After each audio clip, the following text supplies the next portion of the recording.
Good morning, everyone, and hoping all doing very well today as we start out the day with some wonderful showers of blessings.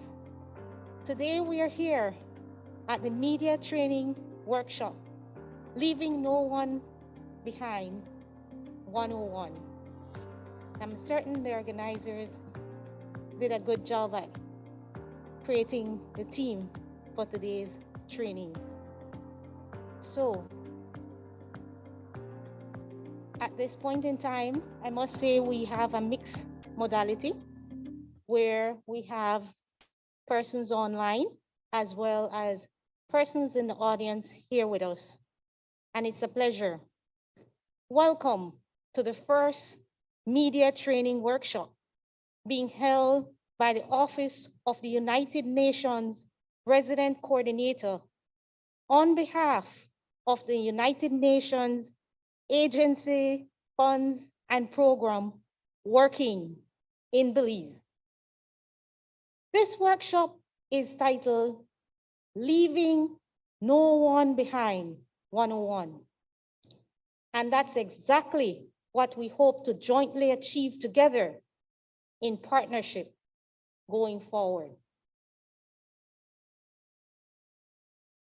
So without further ado, please help me in welcoming our first speaker for today, no other than the team leader and strategic planner in the Office of the United Nations Resident Coordinator for Belize, Ms. Tracy Hutchinson, who will be gracing us with the official welcoming remark.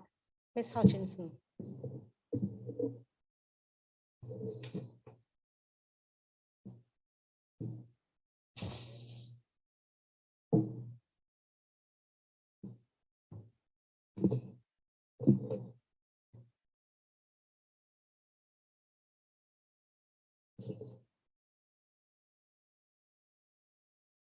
Ms. Diana Locke, Head of Office of the International Organization for Migration and our UN Resident Coordinator ad interim. To my colleague, Juan Miguel Diaz, Director of the United Nations Information Center for the Caribbean area, who's joining us online. Journalists and media partners and Government of Belize communication officers present in the room as well as joining virtually. Colleagues representing UN agencies, funds and programs, or team from the Office of the United Nations Resident Coordinator, A pleasant good morning to all. It is a pleasure to welcome you to our first media training workshop. We have aptly titled Leaving No One Behind 101. In a world of global and national challenges affecting people everywhere, including Belize, as the United Nations, we are guided by the UN Charter to promote international peace and security, protect human rights, and promote justice, social progress, and a better standard of life for all. With a view to meeting the needs of media personnel, such as news editors, radio reporters, and government communication officers, the objectives we have set out for this workshop today are to broaden and deepen journalists' understanding on the United Nations agencies, funds, and programs, and the Sustainable Development Goals, to increase understanding and coverage on thematic issues of gender-based violence, people on the move, and human rights, and to provide tools for journalists to conduct comprehensive coverage on thematic issues and to consider various perspectives to avoid bias or misinformation. This workshop is intended to provide an introductory overview along with some resources on the topics just mentioned. The United Nations has been present in Belize through its agencies, funds, and programs since as early as September 1981. As a key development partner supporting the governments and people of Belize, there has been good progress over the years. However, we are at an inflection point in history. In Belize and around the world, the COVID-19 pandemic has threatened our health, significantly impacted on the economy and livelihoods, deepening poverty and inequalities, and the effects of climate change continues to jeopardize our very existence in this country. Therefore, there is much we have to do to call attention and take action on these pressing issues. The principles of Agenda 2030 and the Sustainable Development Goals, or shared vision to end poverty, rescue the planet, and build a peaceful world, are gaining global momentum and are relevant today more than ever. With just about 8 years to go, an ambitious global effort is on the way to deliver the 2030 promise. By mobilizing more governments, civil society, businesses, academia, and media, calling on all people to make these global goals your own. This is the ambition we also have for Belize. Today, I call on each of you as participants to become champions for the SDGs and voices for the voiceless. In the words of Ms. Melissa Fleming, or Undersecretary General of the United Nations Department of Global Communications, and I quote, "While it is our duty to highlight what is wrong with the world, we also have an opportunity to point out what is going right, what is possible, and how the United Nations and its member states, Belize included, are making a difference. We must not just be messengers of disaster, but conveyors of hope." It is therefore my encouragement to you as participants in today's session to actively engage in the planned sessions in the hope that as the United Nations team, we are able to equip you with useful information to inspire your stories that will convey hope, generate confidence, call attention to those issues affecting people in Belize, and highlight solutions and positive efforts towards overcoming the challenges that impact on individual lives and communities where people live. I wish you a very productive and fruitful workshop. Thank you.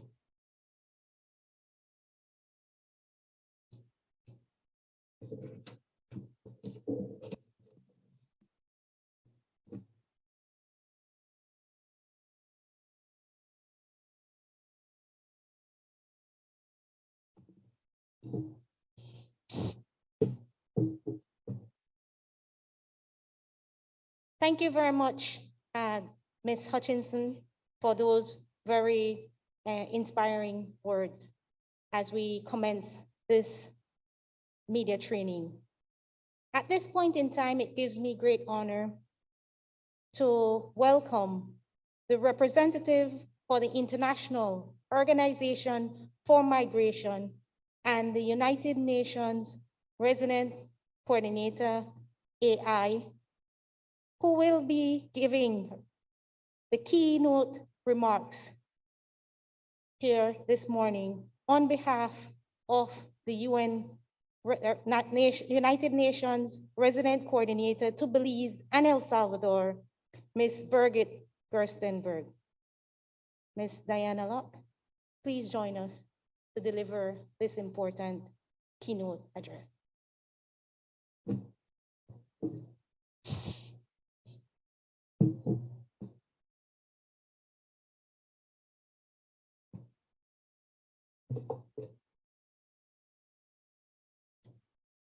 Good morning, everyone.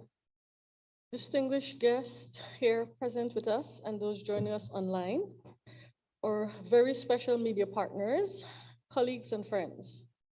I stand here before you on behalf of Brigitte Gerstenberg, our resident coordinator, who is currently unable to be here today. And it gives me great pleasure to say these few words of welcome to you. The United Nations Universal Declaration on Human Rights states in Article 19 that everyone has the right to freedom of opinion and expression. This right includes freedom to hold opinions without inference and to seek, receive, and impart information and ideas through any media and regardless of frontiers. This right carries a special duties and responsibilities for the media to respect the rights and reputation of others and for the protection of national security or of public order or public health or morals. This freedom has been more real than ever with the impact of COVID-19, where the media has had to ensure that populations are informed and are getting the right information to maintain public health. The pandemic and its impact on all 17 SDGs has shown that what began as a health crisis has quickly become a human and socioeconomic crisis. While the crisis is imperiling progress towards the SDG, it also makes their achievement all the more urgent and necessary. And transformative recovery from COVID-19 should be pursued, one that addresses the crisis, reduces risk from future potential crises, and relaunched implementation efforts to deliver the 2030 Agenda and the SDGs during the decade of action. In September 2019, the United Nations Secretary General called on all sectors of society to mobilize for a decade of action, which calls for acceleration of sustainable solutions on 3 levels: global action to secure greater leadership, more resources, and smarter solutions for the Sustainable Development Goals; local action, embedding the need transitions in the policies, budgets, institutions, and regulatory framework of government, cities and local authorities, and people action, including by youth, civil society, the media, the private sector, unions, academia, and other stakeholders to generate an unstoppable movement pushing for the required transformations. Just recently, the government of Belize and the United Nations Country Team for Belize signed the United Nations Multi-Country Sustainable Development Cooperation Framework 2022 to 2026, also known as the MSDCF, for the English and Dutch-speaking Caribbean, which is a part of the global action that carries us into sustainable solutions for Belize. The MSDCF is the most important instrument for the planning and implementation of the UN development activities towards the fulfillment of the 2030 Agenda. This framework is a plan of action for people, the planet, and prosperity, which seeks to strengthen universal peace in larger freedom.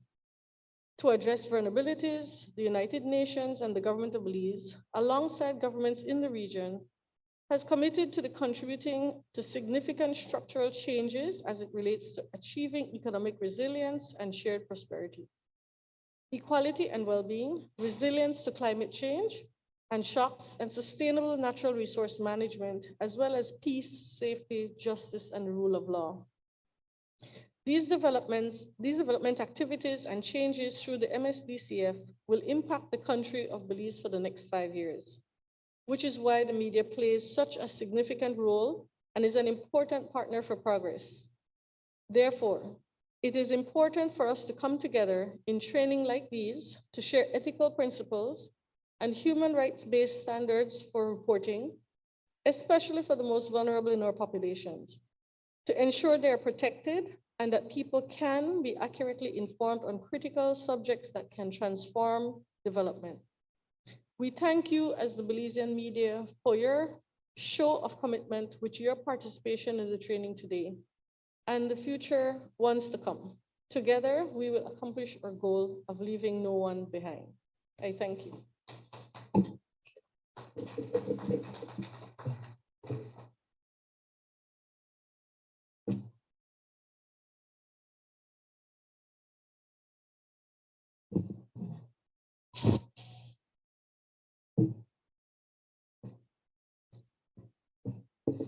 Thank you very much, Ms. Diana Locke, for those insightful and inspiring words in the keynote remarks.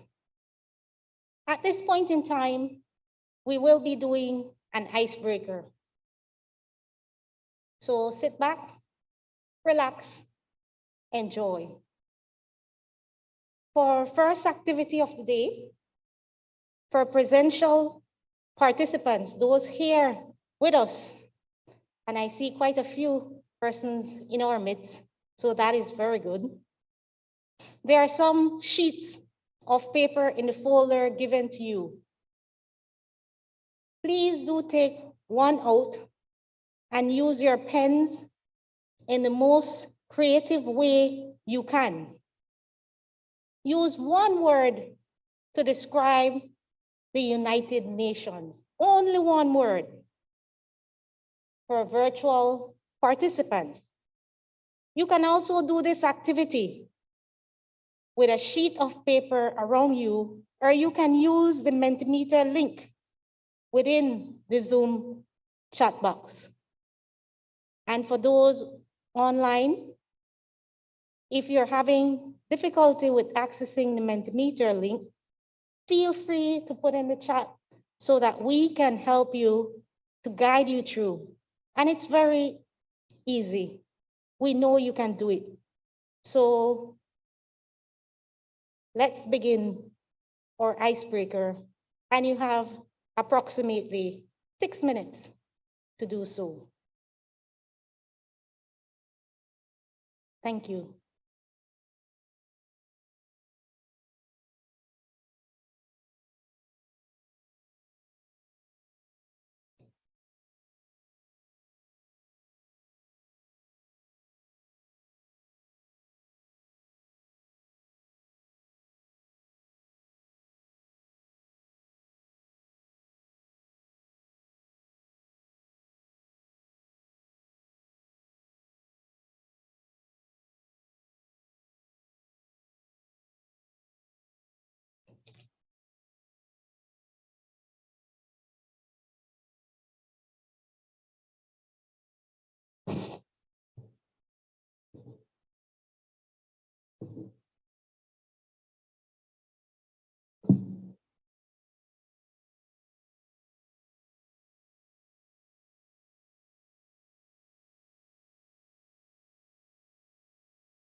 You have 3 more minutes to go.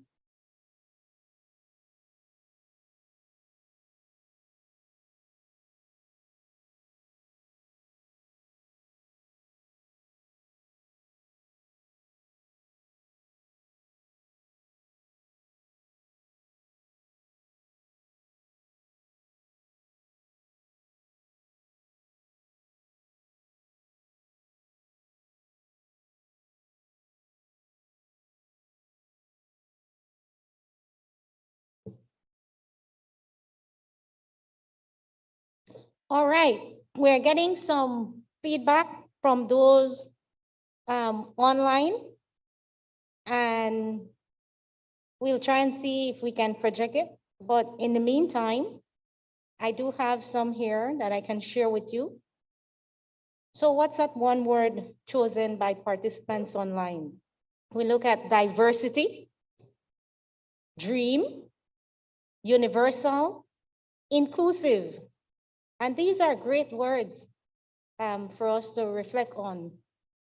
So thank you for sharing these information. And as we only have 60 seconds remaining. Yes. All right. So you can now see live online, the responses popping up from those in the virtual audience. Thank you for taking time out. And for those present here, what were words chosen? Anyone want to share? Future, very good. Inspiring, excellent. Peace, oh yes. These are all excellent contribution. Anyone else? Action, that is correct. So these are areas of importance and actually takes into consideration the principle of leaving no one behind. Okay, and we're exactly at 6 minutes for the exercise, so we are on track with that time. The next session, we must say that we'll have Juan Miguel with us, and Juan Miguel has his work cut out. Ladies and gentlemen, please help me to welcome the director for the United Nations Information Center UNIC for the Caribbean, Mr. Juan Miguel Diaz, who will be joining us from Trinidad and Tobago. Welcome, Juan. Hello, good morning, everyone in Belize. It's a great pleasure to be able to participate in this session with you today. My only regret is that I'm not there in person. And the fact that even if I were there in Belize, in beautiful Belize, we must still not be together as we would have in the past for these kind of workshops. But hopefully we will get back there at some point. I'm a journalist myself. I used to work for television and printed media back in my home country in Mexico for several years before joining the UN. I mean, allow me to say that it's truly a great pleasure every single location that I have the opportunity to meet with journalists, with colleagues like yourselves. It's what I've been doing my entire life, and I think that I still do journalism, but now I'm doing it from a different side of the spectrum, which is trying to help you in the newsrooms to get the information that you need when you need it in the formats that you need. So when you talk about deadlines and when you talk about the pressures that editors put on you to come back in time with stories and make them attractive for your audiences, believe you me, I know what you're talking about. And this is what we're trying to do with information that the UN produces in the Caribbean for you, for information to be interesting, to be attractive. So allow me to say that I would want to encourage you also for this session, for this entire workshop, to be two ways, not just you listening to us in the UN about throwing all this information at you, but also allow us the opportunity to listen to you, to hear from you, to get your feedback and know and understand whether the information that you're giving you is what you need and is in the right format and it serves your purposes. We sometimes tend to look too much to ourselves. So this opportunity to just be with you, to mingle with you, and to understand your necessities, the time frames that you work with, the kind of information that is important for your media companies, that's absolutely fundamental to us, and it will allow us to do a better job in supporting you. And this is very important also because, as has been said before, the Sustainable Development Goals, and to that avail, none of the goals in the UN agenda can be achieved without the full engagement of the media. You are you're not audiences to us, or not means of communicating with with other audiences or the public. You're partners, that when we work together and we do it in the right way, that's how we get things achieved. And the SDGs in particular, the Sustainable Development Goals, will not be achieved without the full engagement of the media. But before I continue, let me tell you a little bit about the office where I work. It's the UN Information Center for the Caribbean area. This is one of the first UN official entities in the Caribbean after the independence. We were established early in 1962, which, by the way, means that we will be 60 years old in a month or so. Towards the end of January, you're invited to the virtual celebration. You'll hear about it. We're a field office of the UN Secretariat. That's where the Secretary General of the UN works. This entity has a department called the Department of Global Communications, which essentially provides a strategic guidance to the UN's communications at a global level. So we're a field office of that office, and in the case of the Caribbean, it is our pleasure to work for 19 countries, 19 Dutch and English-speaking countries in this part of the world. That means, and I'll dwell a little bit more into the details, that means that we collaborate with the resident coordinators offices in 6 countries, covering the whole of this English and Dutch-speaking Caribbean, including, of course, the resident coordinators office in Belize and the UN team in Belize, but you will be hearing more about that. Our office is about promoting awareness about the issues on the UN agenda.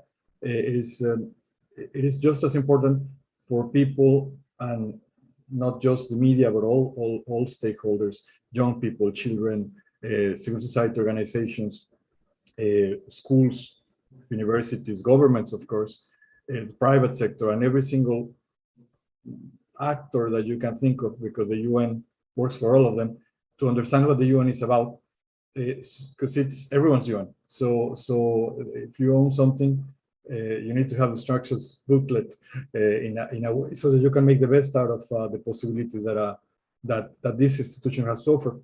So on the one hand, we communicate about the UN, its structure, its processes, its proceedings, the political aspects, all these meetings, global conferences that you hear about, and that you cover yourselves. But we also try to promote the issues on the UN agenda. So it's not just about the institutional communications, it's not PR, but it's providing the right kind of information about the issues: climate change, human rights, development, peace and security, and so forth and so on. We, at the center, at the UN Information Center, we support the UN offices and resident coordinators offices in developing communication strategies to have an incidence on public perception on issues. I mean, a very good example of that, which became a life or death challenge, was to communicate about COVID-19, which with your support we've been doing over the last couple of years, and getting the people the right kind of information at the right time so that they can make the decisions that will protect themselves and their families and their communities at a global level. And as you well know, this has been extremely challenging. So we communicate about their mandates, about the mandates of the UN. We disseminate information about the work of the UN, and try to make this a little bit more strategic. This means every once in a while, this also means that we try to support emergency communications situations, as when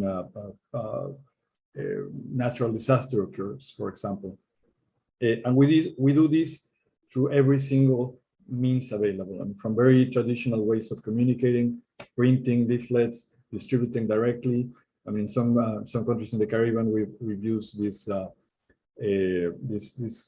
beautiful system of communicating in small villages where a truck or a vehicle drives around with massive speakers on top of the ceiling, playing music, this part of the Caribbean soca music, and in between songs they would play, like a radio station, they would play announcements or PSAs for the communities. So we have to do that, and then of course we have to do social media, we have to do use traditional media outlets like TV, radio, print outlets to help us reach out to communities and decision makers. So it's all levels of communications.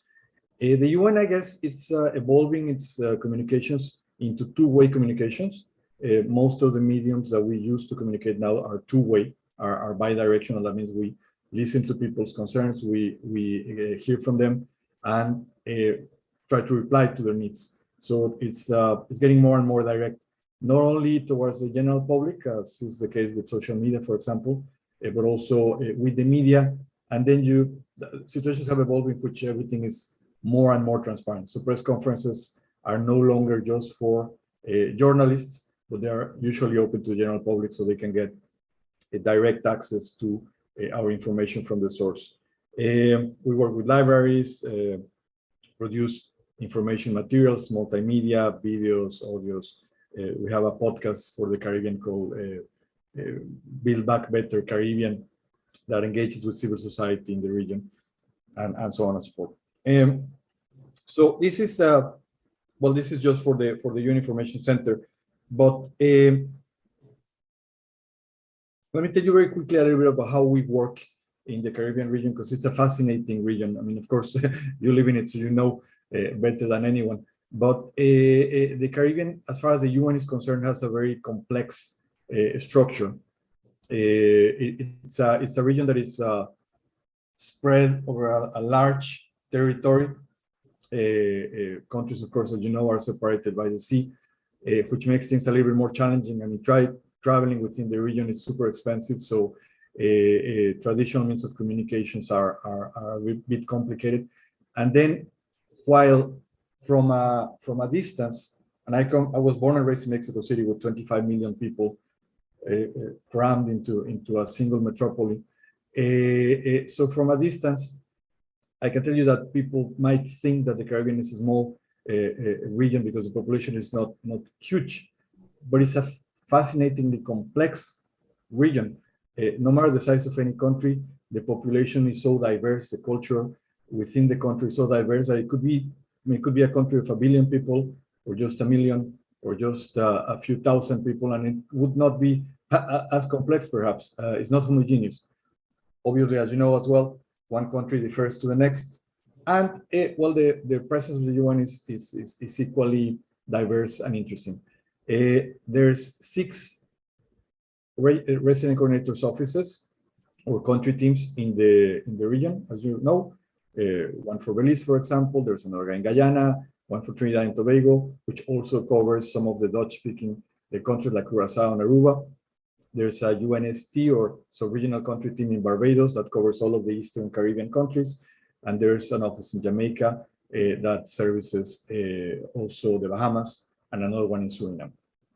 So these 19 countries, and then some, are clustered into different RCOs. At a country level, as you will hear from my colleagues during these 2 days, at a country level, there's a presence of different agencies, and most of them have communications officers on the ground. So you have a communications group which gets together and puts together communication strategies, reaches out to the media, say around important dates like International Women's Day or Human Rights Day, just the 10th of December, and so on and so forth. They work with each other to strengthen communications at a local level, and all agencies most of the time will be present in that communication group, in this case led by the Resident Coordinator's Office and Zaina, who you probably know very well. But the trick to the region is that not every agency has a presence on the ground. there's very important sources of information for you that do not have a direct presence in Belize. For example, the Economic Commission for Latin America and the Caribbean, which is based in Trinidad and Tobago and covers from Trinidad and Tobago the whole of the Caribbean region, not just the English and the Dutch. Then there's the International Labour Organization, which constantly produces information that is super relevant to Belize and to other countries in the region, but that's also based in Trinidad. There's key agencies like UNESCO that deals with education and even freedom of the press, for example, education, science, but they are based in Jamaica. They cover the whole of the region from Jamaica. Same with UN Environment, which is absolutely fundamental for a country like Belize, dealing with things like green and blue economies, for example, and the protection of the environment. They're based in Jamaica as well, but that doesn't mean that they don't have projects or information about Belize. But the structure, therein lies the challenge. I'll dwell into that a little bit more. Barbados has a very, very important presence of UN agencies that have a regional nature, including those related to human rights, to disaster relief, like the World Food Program, and UN Women, which you will be hearing from in a few minutes. They also have communications officers that are there to support your needs when you need to find an interview, reach out to an expert, just get some information, and they will have their own websites and so on and so forth. We established a group also, another communications group. So each of the six, sorry for the parentheses, each of the 6 country teams will have a communications group with the agencies that have an operation in the country where they are non-resident, like the ones that I just mentioned, UNESCO, etc., and the ones that are physically in the country. And then on top of that, our office chairs a regional communications group, or UNCCG for the Caribbean, where all the representatives of all of these regional agencies and the comms persons for all of the resident connectors offices collaborate so that we can make the best of our commonalities at the regional level and communicate with a stronger impact. This is very important, particularly with social media, for example, where algorithms tend to minimize sometimes the importance of content generated in the Caribbean because of the universe of people who are in social media in the Caribbean are small compared to other regions in the planet. So if you put together information or you amplify information from one country to the other within the Caribbean, then you become a lot more impacting. And a goal, an objective of ours at the UN Information Center and at the UN is not only to communicate to the region, but also to give the right level of visibility to the Caribbean and its role in all of the UN, all the themes in the UN agenda at a planetary level. So as you might have seen when the COP in Glasgow, the Conference of Climate Change in Glasgow took place a few weeks ago, the participation of Caribbean countries was super relevant. It was one of the leading content for all global media, the BBC, Reuters, you name it. They were paying a lot of attention about what the Caribbean had to say because Caribbean leaders are the front lines of climate change. Caribbean people are the front lines of climate change, and then their leaders had something to say that was important, not just about the doom and gloom of what will happen to the Caribbean if we don't do something about climate change, but also about walking the talk in the region and going, strengthening the use of renewable energies and developing in a sustainable fashion. So why is it so important for us to talk about the SDGs, and why do we believe that media should be engaged? Why would you care about publishing a story about the SDGs? Well, first because they are absolutely related to every single aspect of our daily lives. And by our daily lives, I mean your life, my lives, and everyone else in the planet. It's about our quality of life. And it's related to every human right that we have just for virtue of being in this planet. There cannot be, as you will be hearing from my colleagues and myself, there cannot be development without human rights. The Sustainable Development Goals are based on human rights. And there can be either of the two, neither human rights nor development without peace and security, which are the three pillars of the UN organization. The stories about sustainable development goals, even though they might sound like a hard pitch within your newsrooms, are the stories of our lives. Every community will have stories about the sustainable development goals, and they compile some of the most pressing or critical issues of our times. So they are newsworthy. And my colleagues over the next few hours will be giving you a lot more information as to why they're newsworthy. And I'll challenge you to tell us if they are not newsworthy, to let us know, because they should be. And if we're not making them attractive for you, that means that you and us, we're missing something and we're not doing something right. Sustainable development goals, as my colleague said before me, entail some kind of communications that is very interesting, which is solutions-based communications. It's not about just the doom and gloom of how many people live under the extreme poverty line. It's not just about the impact of climate change and how our lives will be forever changed if we don't do something about it now. It's also about the solutions. It's how people are working to achieve better lives for themselves and how these solutions can be replicated from one country to the other.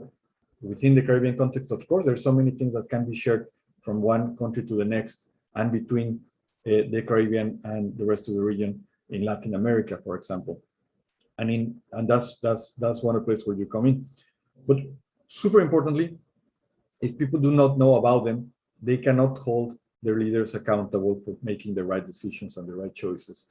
And not just their political leaders, but also civil society organizations, the private sector, and everyone else who's a stakeholder within this. So again, in comes the media. We're all providing the right kind of information to everyone in your community so that they can do this. They can help hold people accountable for them. And of course, you then become watchdogs of this super important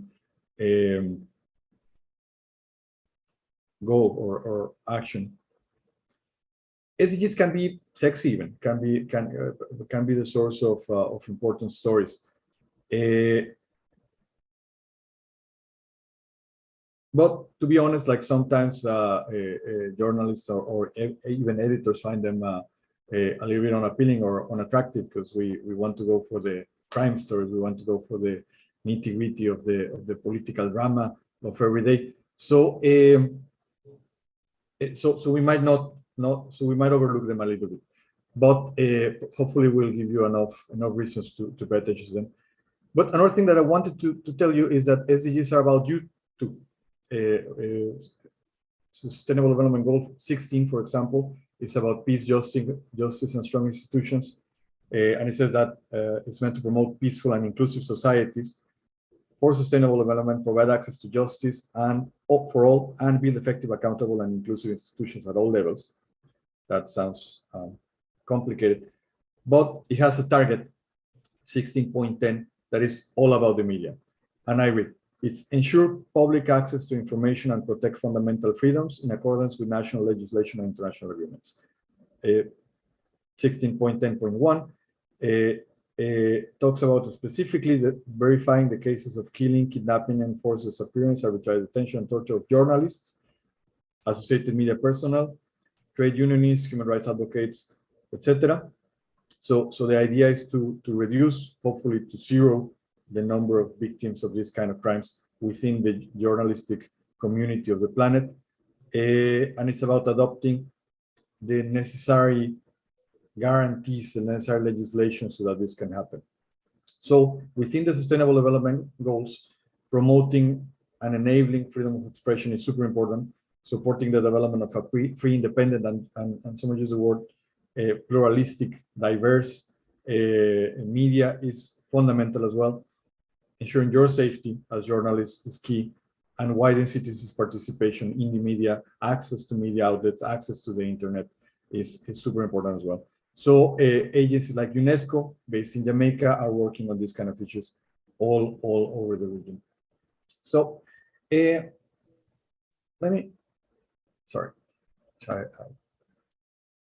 thank God for virtual meetings, because otherwise you'll see the mess that I have here with 3 different computers open and so on and so forth. Okay, let me start sharing with you my screen, because I want to very specifically show you a few pages, and my colleagues there, Zaina and Tracy, will be sharing with you. Sorry. They will be sharing with you a list of a very long list of links that could add a lot of value, or can be very, very helpful to you in finding the right kind of information at the right time. So back in the days where I was a journalist, just finding access to information was, and probably still is sometimes, a nightmare.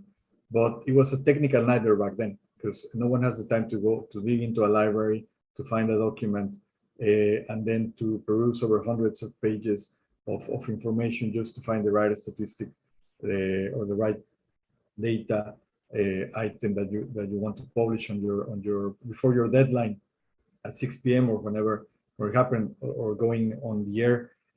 Nowadays, for researchers, for journalists, the challenge is to surf through the endless amounts of information that are available, that is available. Absolutely every single piece of knowledge that has been created by humanity since its inception, it's there somewhere on the internet. Not the least, information about the UN. So the UN is actually, well, it is actually, in fact, the largest publishing house in the planet. It creates content, it generates knowledge every single hour of every single day, and everything now is posted on the internet. So for you, finding the right information to complement something that you're publishing and you have the option of accessing all of our information online, and you will find most anything that you want, potentially. Because again, I was talking about the structure of the UN, and it can be tricky finding the right information, and you might not know about a number of things that we have for you that are incredibly useful. So allow me to go at it in this way. Let's go from the global very quickly to the regional and then the local, and show you just a few examples of what I'm talking about. The UN website, which you might have visited already, un.org, is also amongst the top 5 websites in the planet in terms of the audience that it gathers. Now it's, well, it tries to mimic an online newspaper, so it tries to be as interesting as possible. So stories are prioritized, and I hope you are. Yeah, I'm seeing that you're seeing the screen, just like I am.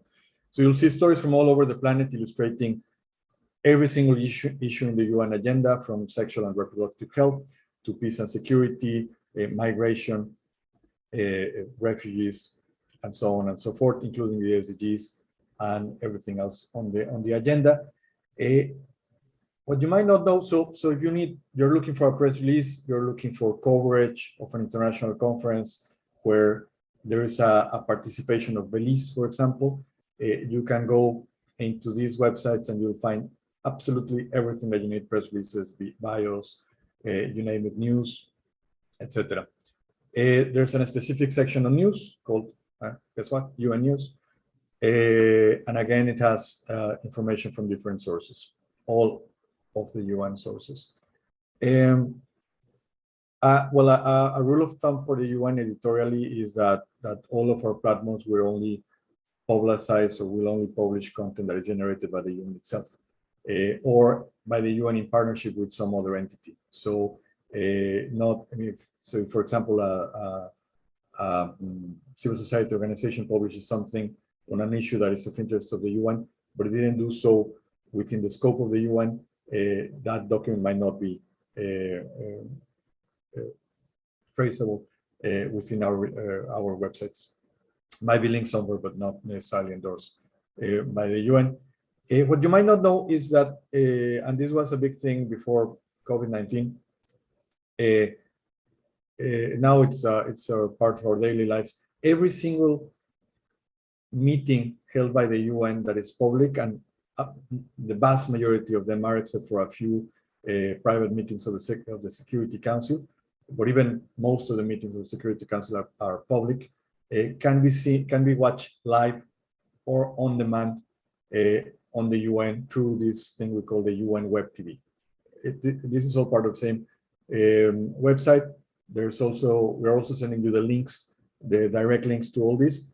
So for example, the Human Rights Council is now meeting to assess the human rights situation in Nicaragua, neighboring country. So you could watch that live as it happens. If you missed it, it will be stored for on-demand viewing shortly after it happens. So you can see that as well. There are several channels to this website, so everything will be, the things that are happening at the General Assembly now, and so on and so forth can be watched there. There's also ready-made programs that have longer shelf lives by what we call UNTV.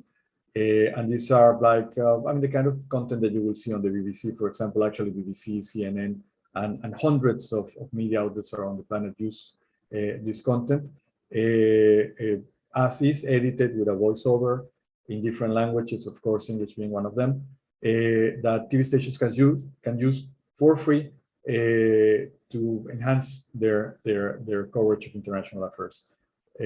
So if you want, you can dwell into this. And if you're representing a TV station or a media outlet that has online videos, you can use these videos royalty-free and complement your coverage or your stories. But more often than not, what a media outlet needs, a TV station or otherwise, is not a finalized video or a story, which might not fit your editorial needs, or you might need the raw material to create one. So for you, we have what we call Unifeed, which is a feed. It's just like APTV works, for example. In my days, they used to broadcast over satellite, so it was an extremely expensive service if your TV station wanted to use this content. But even then, the UN was producing this kind of videos of everything that is happening.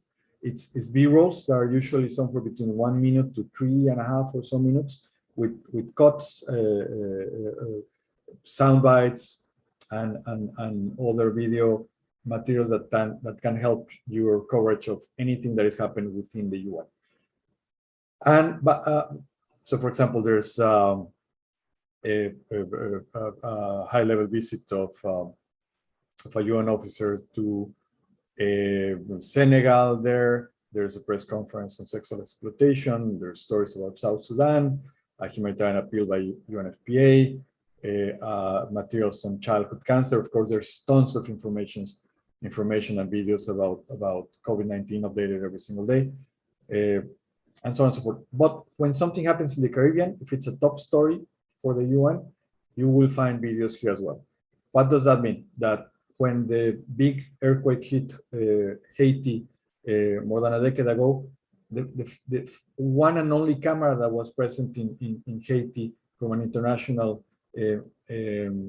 news outlet was the UN's for a couple of days, because they were there doing or covering the work that the UN did in Haiti back then. So if you wanted information, like videos from Haiti, that was your source. Just recently, St. Vincent and the Grenadines, one of the first video crews in St. Vincent after La Soufrière erupted, was the UN's. So we were able to provide media outlets from around the world with information to cover those stories or situations, but also visits of the Secretary General to the region, in St. Vincent, in Barbados, in other CARICOM meetings, for example. These are all covered, and you will find excerpts from them here that you can use free of charge. So you can download the videos. There's a few rules like crediting the organization, but you can use them free of charge for your needs, even in commercial stations. There's also audios for radio stations. You can use them. Again, it's excerpts or fully produced news programs or fully produced stories. So a lot of radio stations will just cherry pick the stories that they like and include them in their daily programming, sometimes regularly, like there's a UN on the hour story, or just when they find a story that is interesting and necessary. There's an archive of all UN material that you can find. So if you are looking for, I don't know, Che Guevara's recording when he participated, or Fidel Castro's participation at the General Assembly, the several hour speech that he delivered at the General Assembly is recorded there, video and audio, for you to use if you were doing a documentary, for example, or something like that. There's also photos. You can retrieve any photo or any photo taken at the UN in this place. So if you look for Belize, for example, you can see, sorry.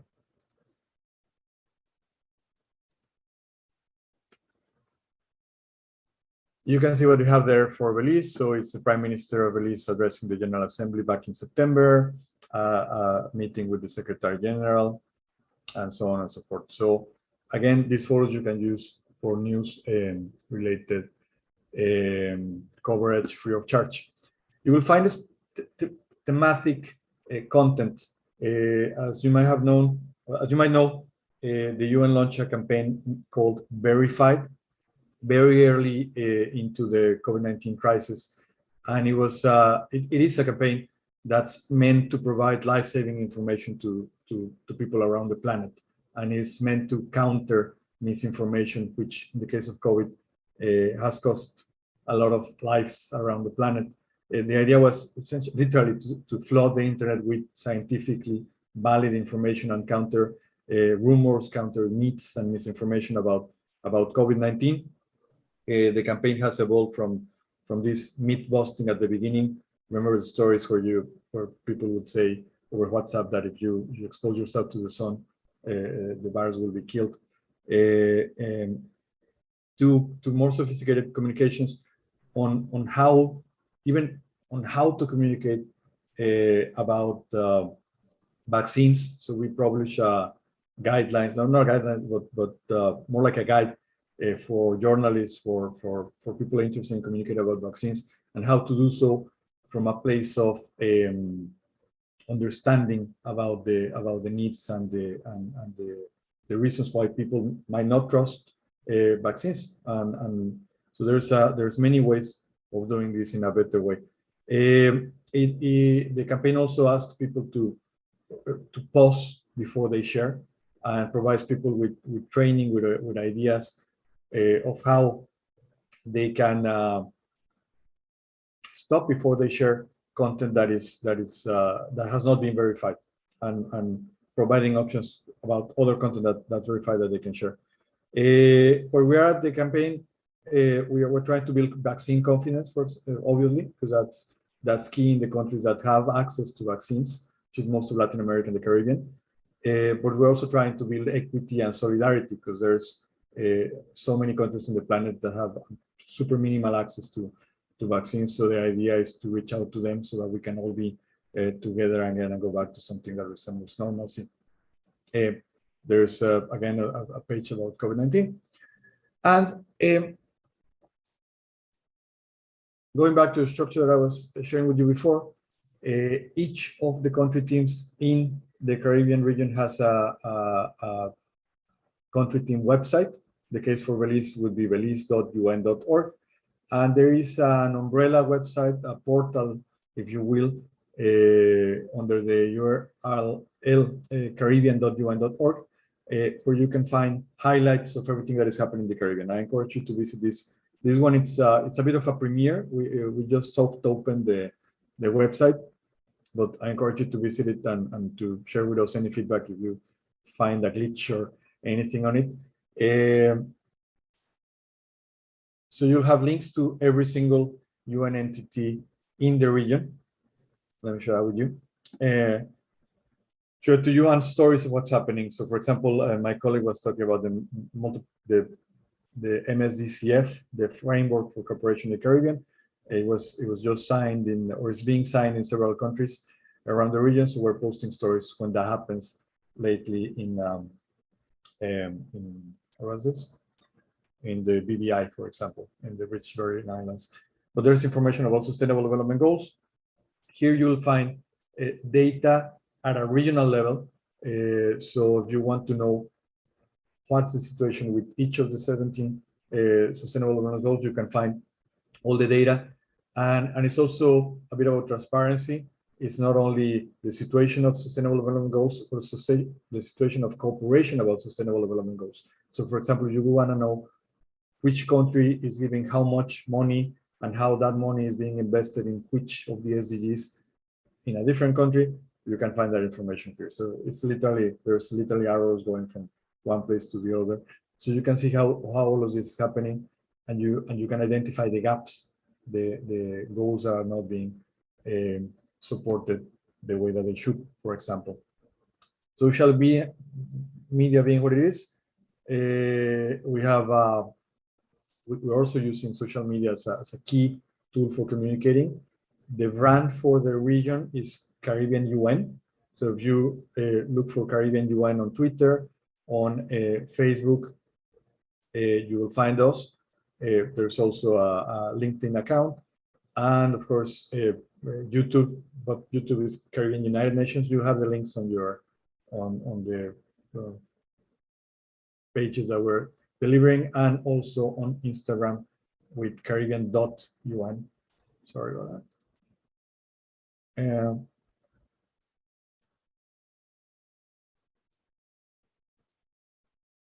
Don't know what happened there. And of course in YouTube. All of this is, I mean, obviously social media is not just made for journalists, but you will find journalistic or newsworthy information coming from these social media outlets.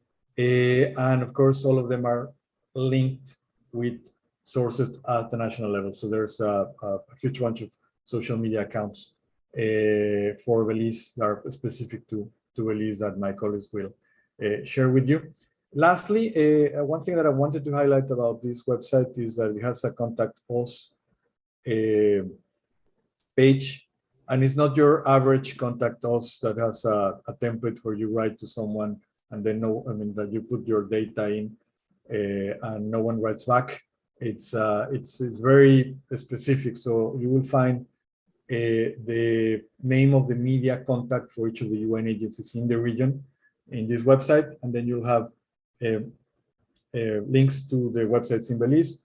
They also have links to media contacts. So if you're looking for information about, I don't know, UNFPA, you can reach out to the regional comms person, or you can reach out to the person in Belize and get what you need on a timely way. This is as far as sources and contacts is concerned. So again, I encourage you to use that. And I think I probably used more time than was allocated to me. So I'll just copy there for now and open the floor for your questions if you have any. Back to you in Belize. Thank you very much, Juan. That was very, very rich source of information presented to us. And at this time, as Juan rightly said, the floor is open for questions, both online and in the plenary. So Zena, do we have any questions in the chat box? Feel free to ask your questions. Those in the audience here, feel free to raise your hand. And it's so good to know that we have over 25 persons tune in. So don't hesitate, ask the questions. We know the media, not shy. I mean, the option to that is for me to continue speaking endlessly. So it would be better if we hear from you. And feel free not just to ask questions, but I mean, I guess my colleagues and myself will be super keen about listening to your experiences, trying to find information about the UN. If you run into into complicated situations. We want to hear about that as well, so that we can get our act together and be of better support to your work. I've written my email address and the website for the Caribbeans. Oh, sorry, no, actually, don't. No, I made a mistake in the chat line, so you can have access to that. So speak now or forever write to us anytime that you want.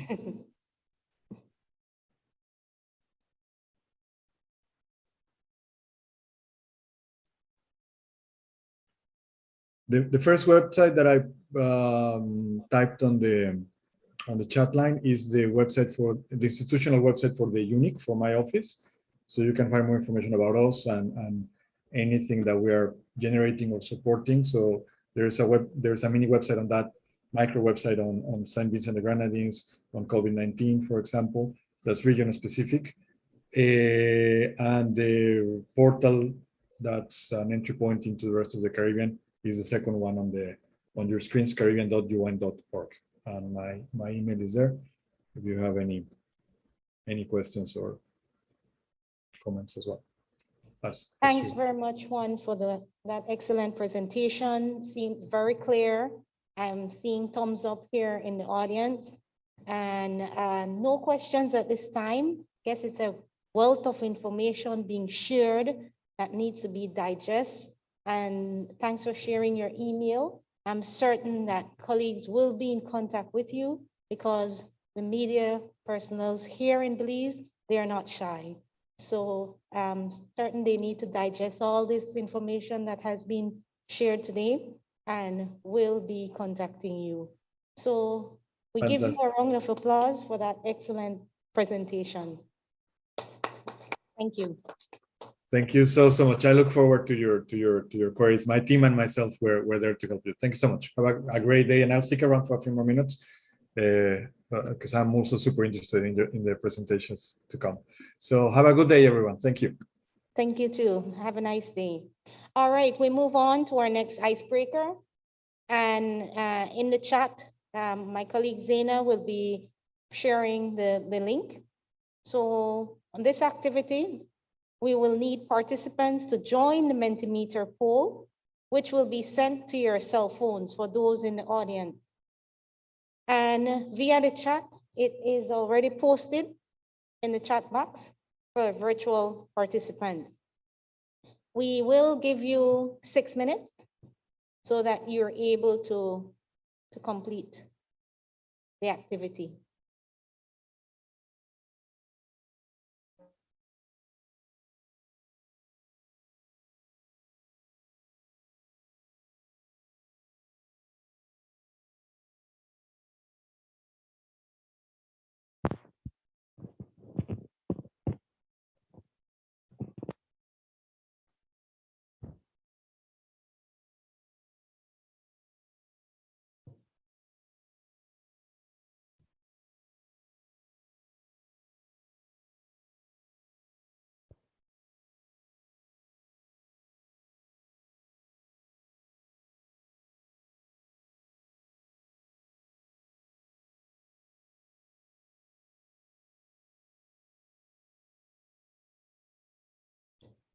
So the question is,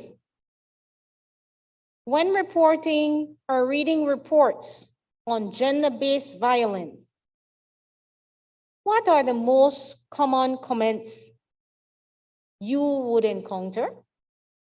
And I'll read again. When reporting or reading reports on gender-based violence, what are the most common comments you would encounter? And for those online, you can only use 250 characters. So for those seated here, you have the opportunity to write the whole book.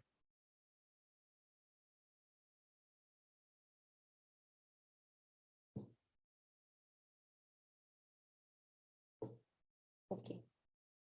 All right, so what we can also do is to have a discussion For those in the room, we have a mic floating around.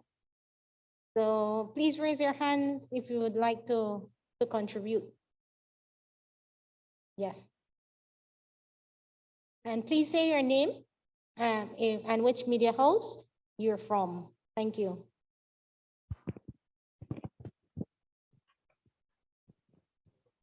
Hi, good morning. Good morning. Paul Lopez, News 5. I guess one of the main comments that we often hear as it relates to gender-based violence is more so a question. People asking, well, why didn't that person leave or find an escape or get him or herself out of the situation before it became physically violent or in the first instance of some sort of violence, whether physical, emotional, etc. Yes. Thanks very much, Paul. And those are good questions to reflect on. Anyone else? Yes.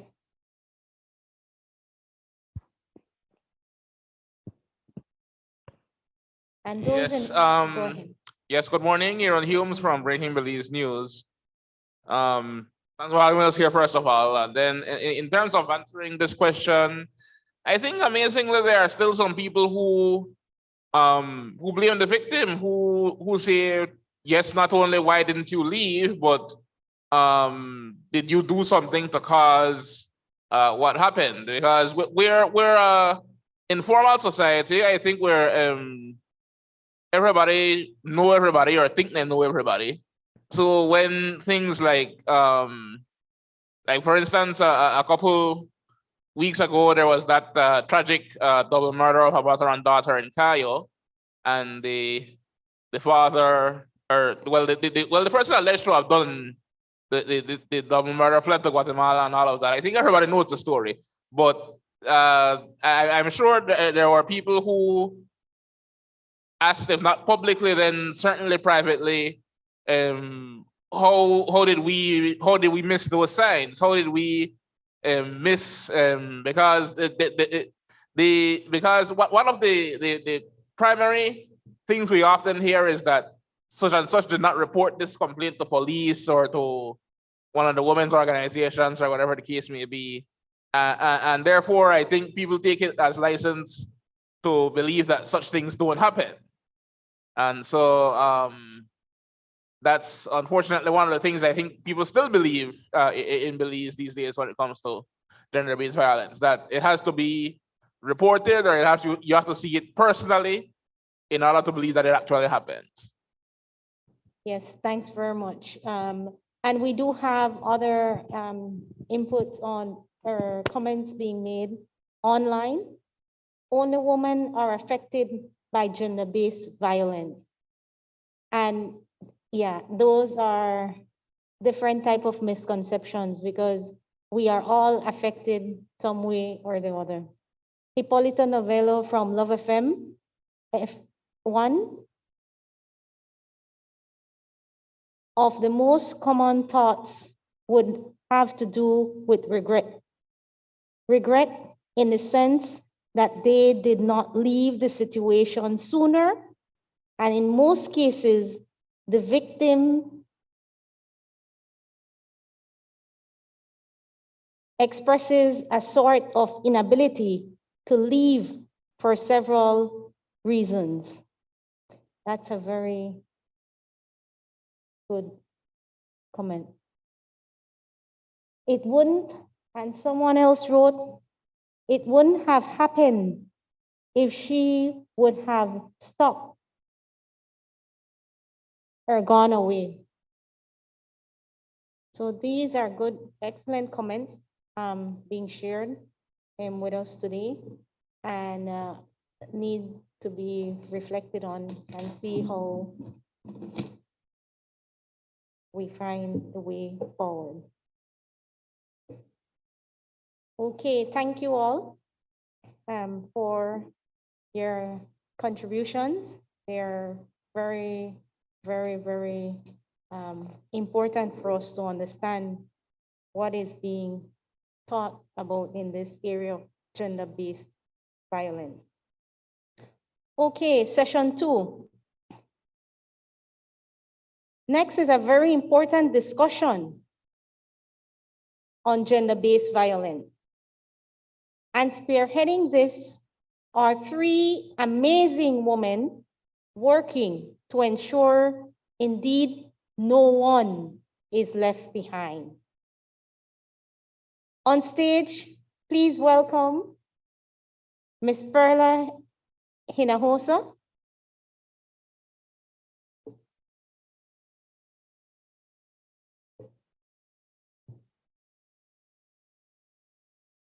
One moment, please.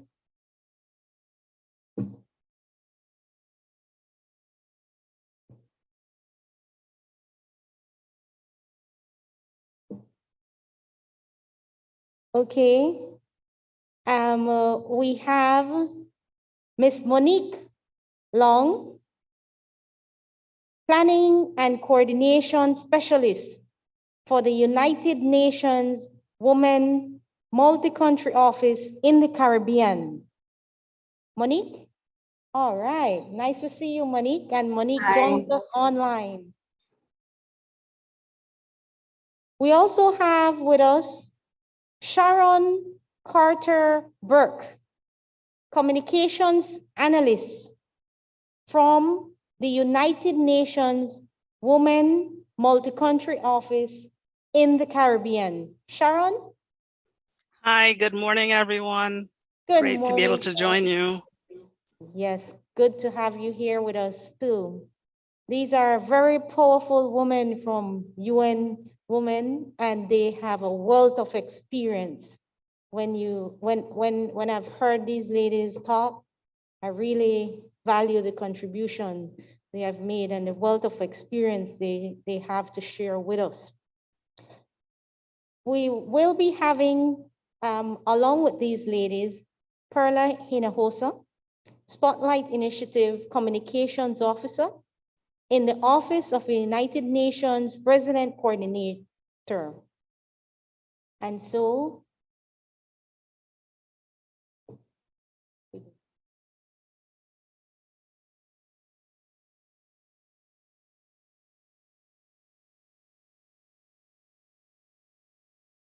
at this point in time, we hand over to Monique to take us away. Monique, over to you. Excellent. Thank you so much for having us. I'm pleased to be here today with you, sharing and discussing. We're hoping to touch on quite a few things, but we definitely want to ensure that as we raise things, if there are questions, comments, concerns, please feel free to share. Very often in these presentations, we want persons to, be very clear that it's a discussion. We're trying to teach, but we're also trying to learn from you and from your specific experiences on the ground. So please feel free, once I've cut off my side of the presentation, to just add your questions. For persons who are joining online, please feel free to include your questions in the chat. And we're looking forward to sharing this information with you. Sharon, you can, I think, put it in presenter mode, and then we can dive in. Hi, it's showing in presenter mode on mine, not on yours as yet.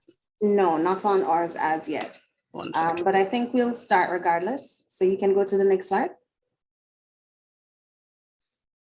So one of the first things we try to do when we have this discussion, excellent, is to have a clear definition of gender. And as we look, we recognize that gender talks about the social attributes, which are usually the characteristics, and the different opportunities that are usually associated with being male or being female. It also includes the relationships between women and men, girls and boys, and it looks at a lot of the relations between men and women in society. Now, when we talk about these attributes, when we talk about opportunities, and when we talk about relationships, you can understand that it's things that are socially constructed. It's things that we grow up seeing, we grow up learning, and it's often taught to us. And as we grow older, we often pass on this knowledge, this interaction, these opportunities, these attributes, and these relationships to children. So generally, gender is something that we recognize is a social construct, and it's learned through socialization. Now, again, when we're recognizing gender, it's important for us to always be mindful of the context and the fact that it is time specific and it very often is changeable. So when it's happening, how it looks is very often dictated by where we are in society, our understanding of what gender and gender relation looks like, and it has the potential to change.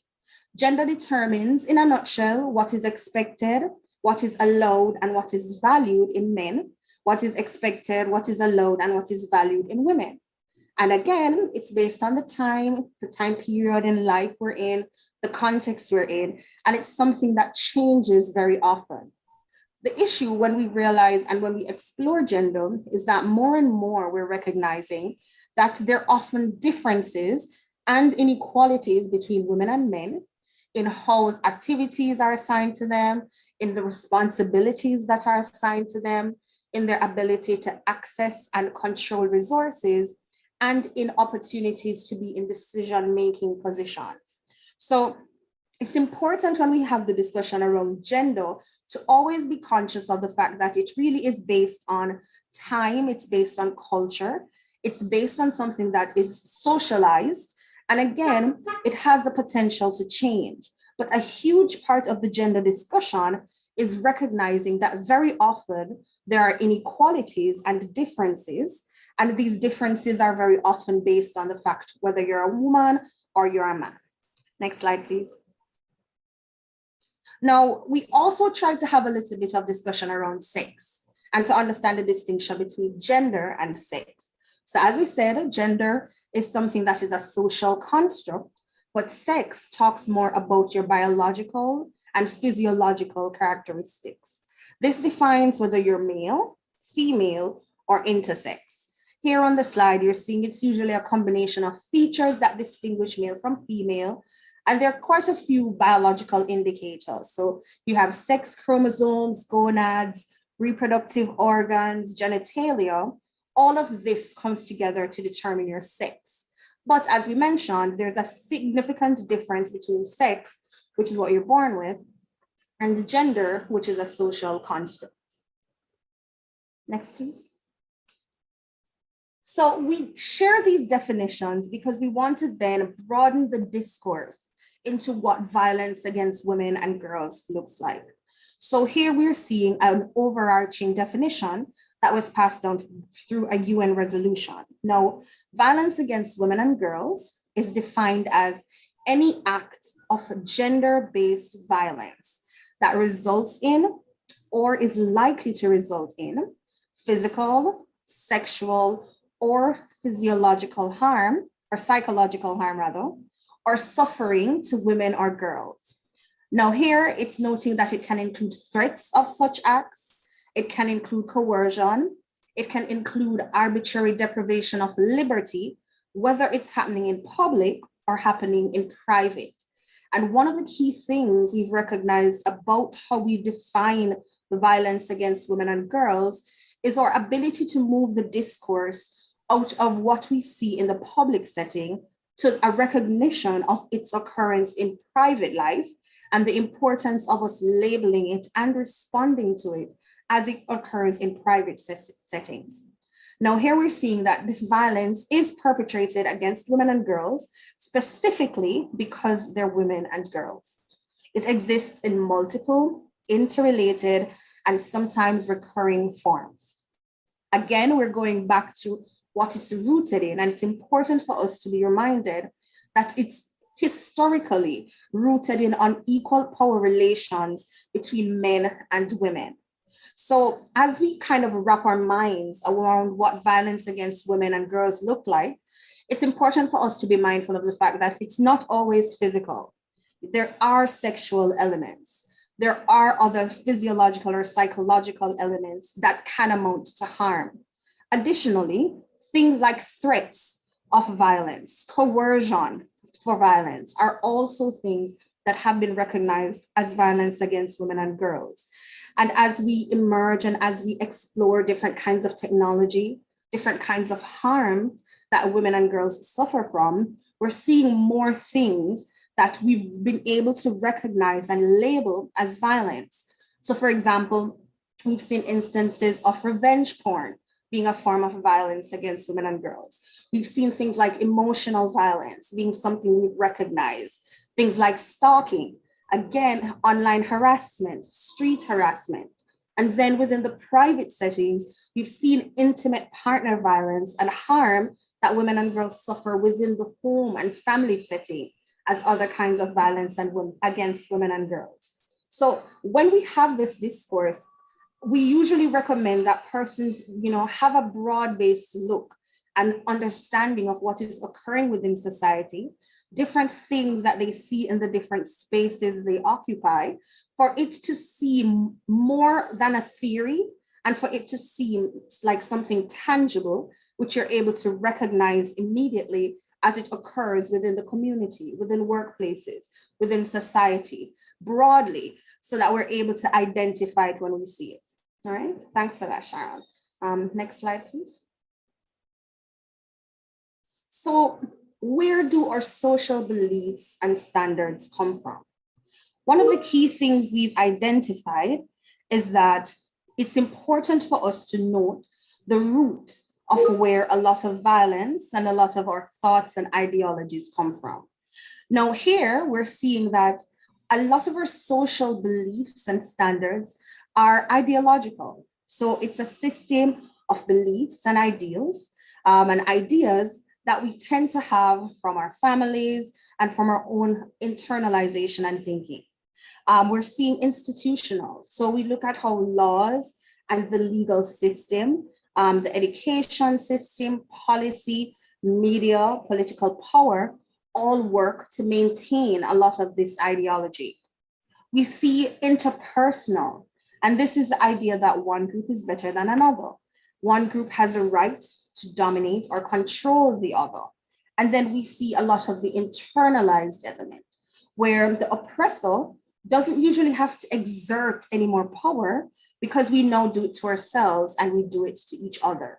So when we see a lot of what or gendered norms look like, we recognize that where they are harmful, they very often are reproduced and legitimized in different ways. They're legitimized and reproduced sometimes through religion and sometimes through what we itemize or idealize as our culture. It's reproduced through institutions, how laws, policies, regulations, political power is ascribed, how resources are ascribed. It's reproduced through interpersonal relationships, and this manifests sometimes in discrimination and behavior and treatment about how one group interacts with another. And finally, it is internalized. So more and more, as society tells you one thing, as institutions tell you one thing, as the culture, the spaces, the community tells you something, more and more oppressed persons start to internalize a lot of these beliefs and start to reproduce it, start to live within it, and start to interact with each other in that way. Now, a key thing we also flag through this definition or through our engagement is moving beyond the definition of violence against women and girls and going a bit more meaningfully into a definition of gender-based violence. And when we talk about gender-based violence, GBV, gender-based violence, is usually any harmful act that is directed at an individual or a group of individuals based on their gender. So similar to violence against women and girls, gender-based violence, as it was mentioned, is a subset or a part of violence against women and girls. And GBV, as I mentioned, is rooted in gender inequality. It's rooted in abuse of power. It's rooted in harmful social norms and harmful gender norms, as we're seeing here. And it's rooted in structural and institutional power differentials.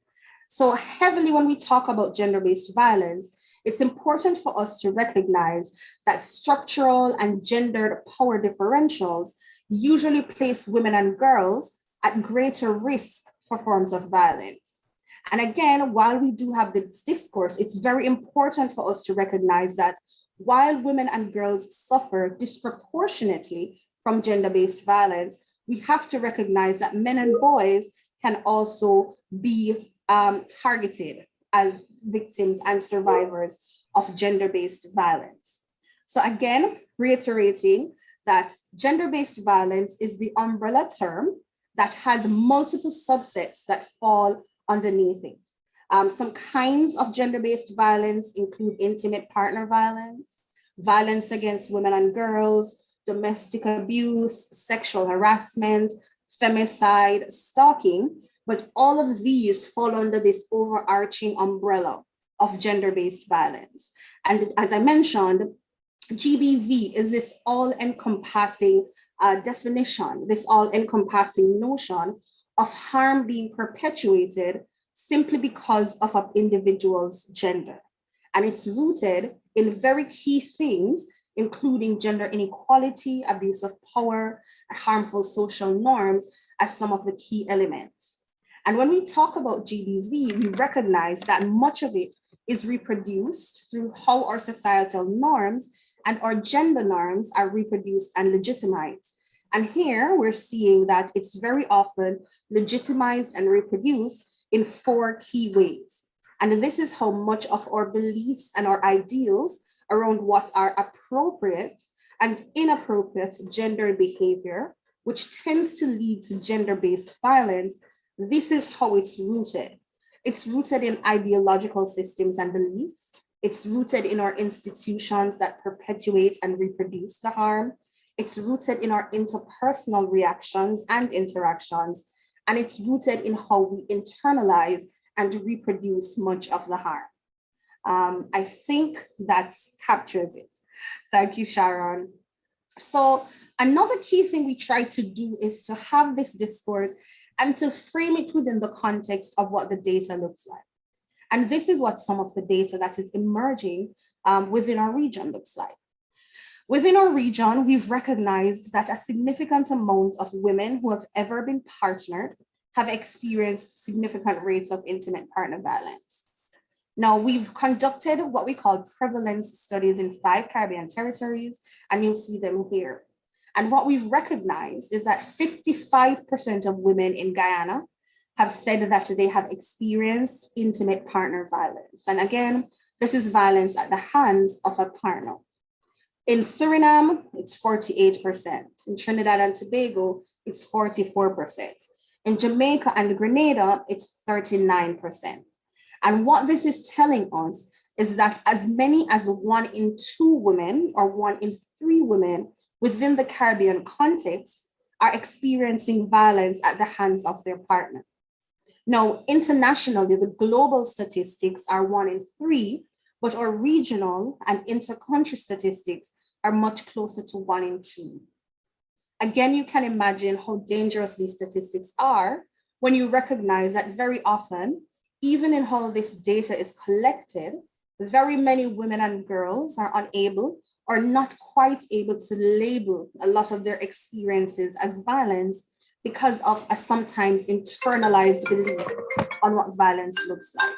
Additionally, we've recognized that as we explore what the continuum of violence looks like, more and more women and girls experience violence in a varied amount of settings, including harassment, other kinds of violence within the workplace, on the streets, even within their homes. So again, we're seeing very staggering and frankly scary statistics, but recognizing as well that as we gather more data, as we dive more into the data that we have, we're seeing nuanced and varied forms of violence. And we're seeing that many women and girls still are unable to identify and label many of their violent experiences as violence simply because so much of it has become normalized and internalized within our Caribbean context. Now, within the COVID-19 pandemic, we've recognized that much of the violence and the occurrence of gender-based violence has been exacerbated. Here are some regional statistics that have emerged about increased instances of reports. We've recognized that added financial, health, and psychological strains, along with lockdowns and restrictive movements, have created jarring increases in domestic violence. In Trinidad and Tobago, in a year-on-year assessment for June 2020 and June 2019, it was recognized that there was a 149% increase in reports.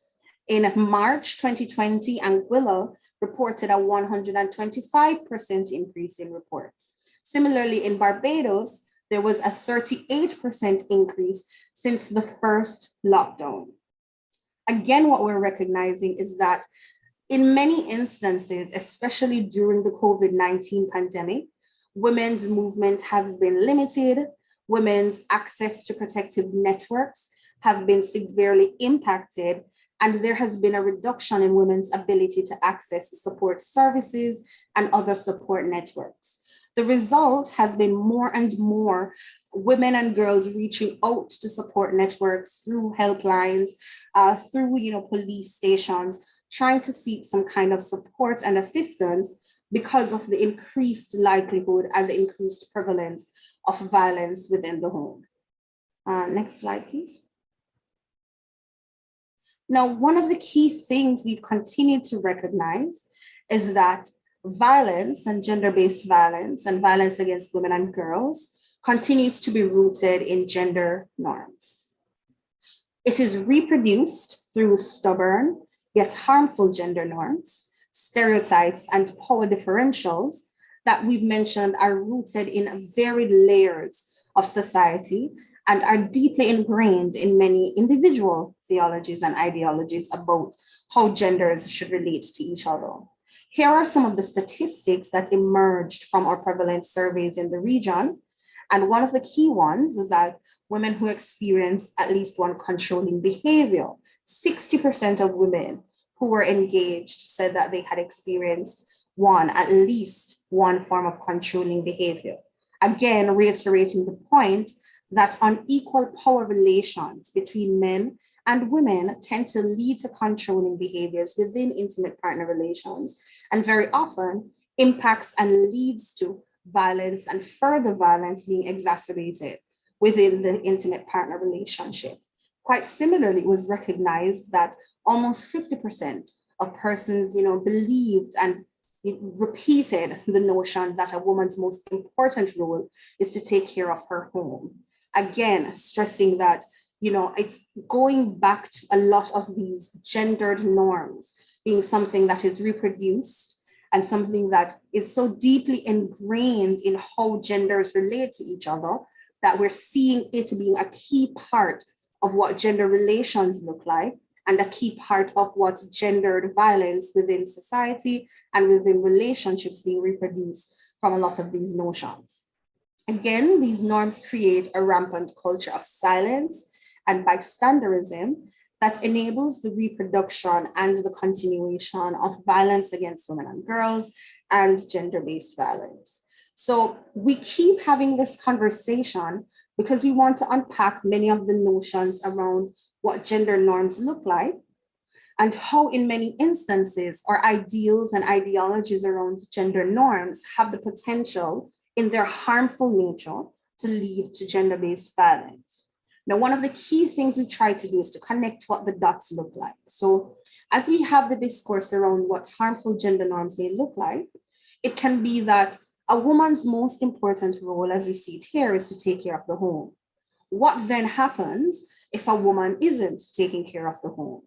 If it's believed that it's a gender norm, it's the standard and it is right and correct, and the most important thing is for women to take care of the home. If a woman does not take care of the home, how then is her intimate partner responding? And if she's reporting it to a police officer who believes that a woman's most important role is to take care of the home, if she's experienced violence because she's not taking care of the home, how then will a police officer respond to that, who also believes that it's her most important role? Similarly, if our laws and policies are being fed or being created by policymakers who also are, rooted and grounded in the belief that this is a woman's most important role, how then will we convince parliamentarians and policymakers to create laws that protect women or women who don't believe that their most important role is to take care of the home? How will we then convince policymakers to create laws and policies to protect women who don't take care of the home and who are abused because they're not taking care of the home?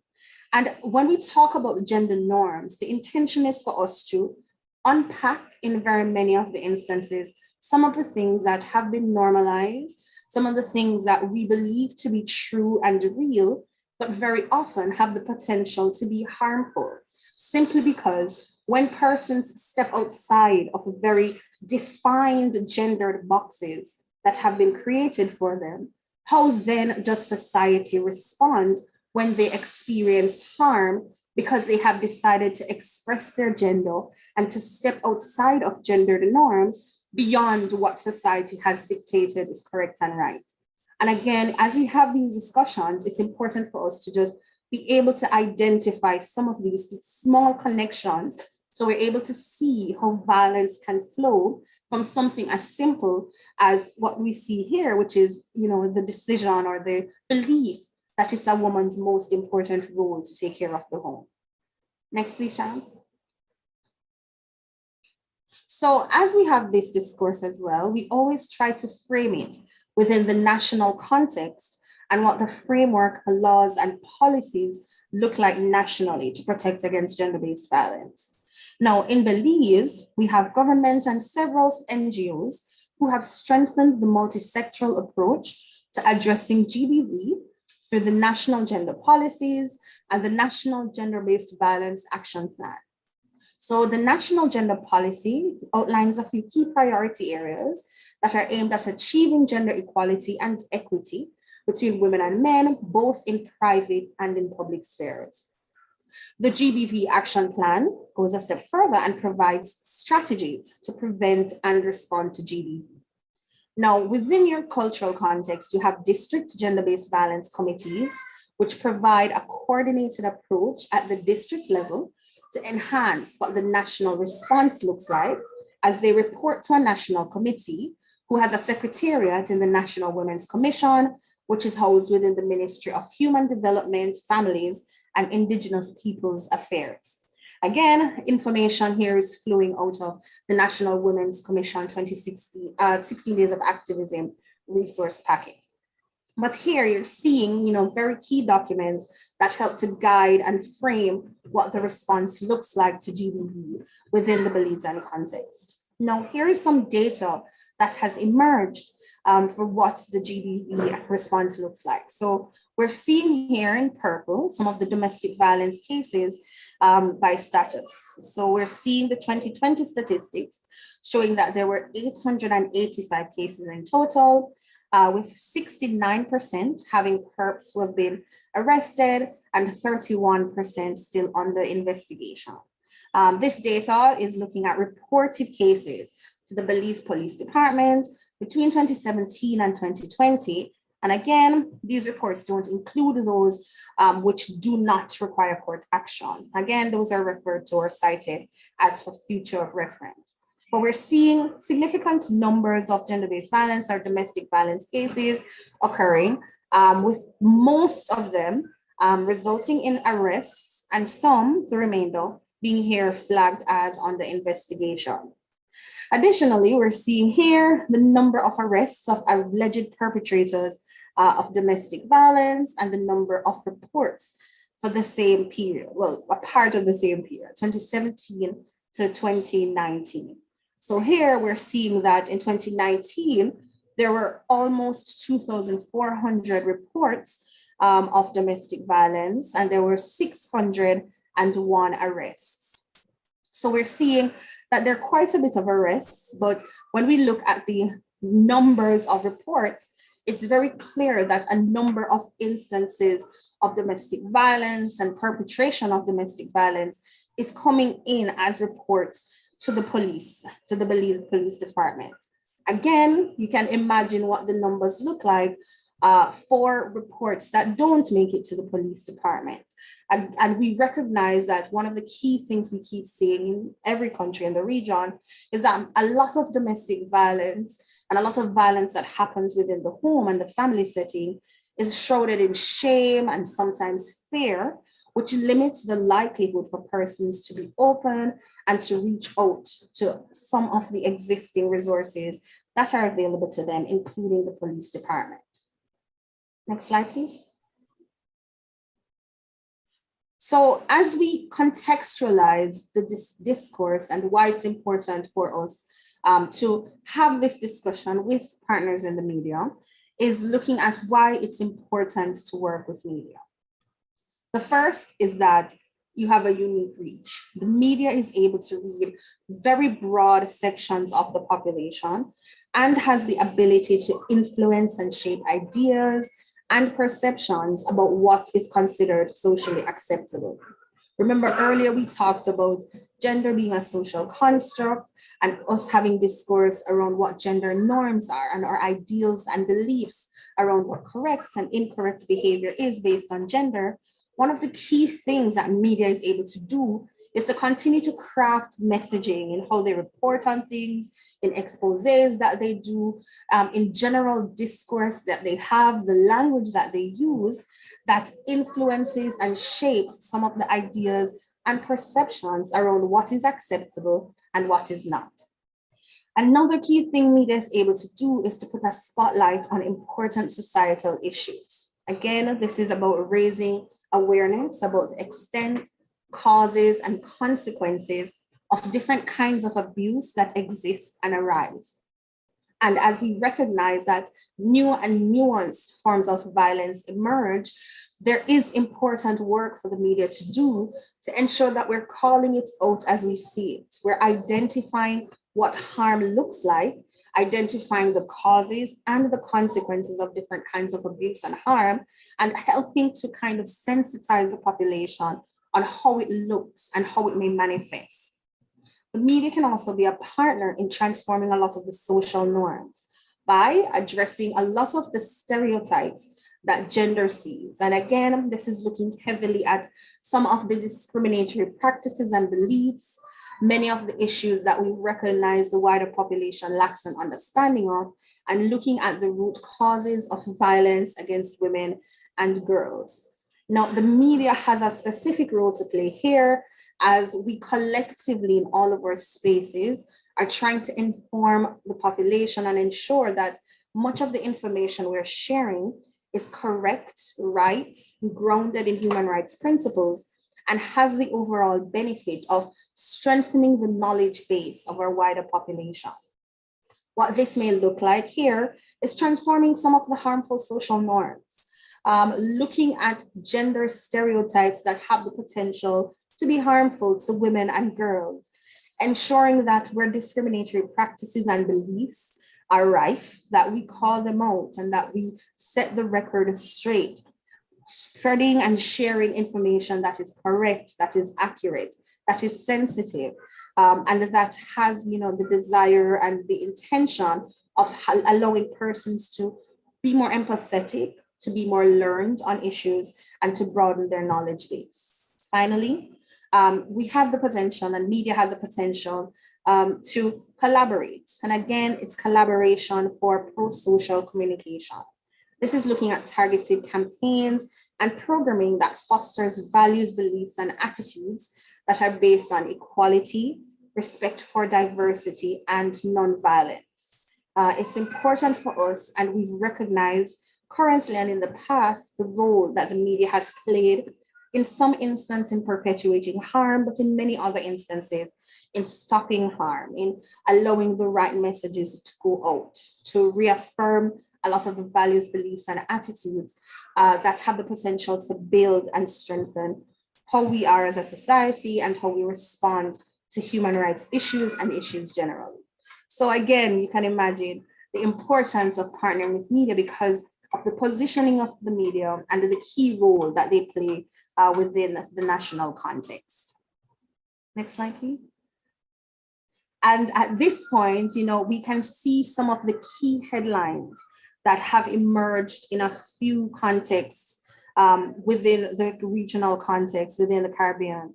And I'll hand over at this point to Sharon, my colleague, who will take over and have some further discourse on the role of the media and the work that the media can have.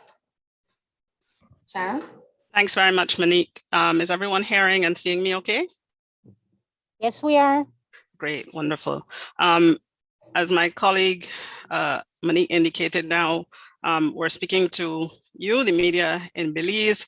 And so we're just going to go through what are some of the observations that have been made on a global basis of reporting on GBV, DV, family violence, FV, IPV, intimate partner violence, and so on.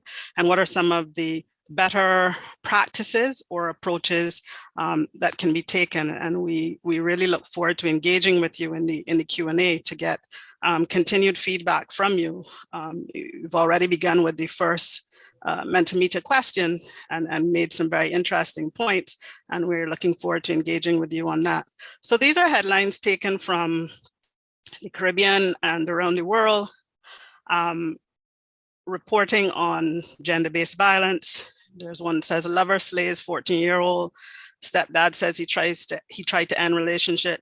And so, of course, a 14-year-old is a minor and should never be referred to as being in a relationship, because we know our laws recognize that that is against the law. And so a 14-year-old should not be positioned as a lover to an adult person. I beat she 'cause she ain't cook.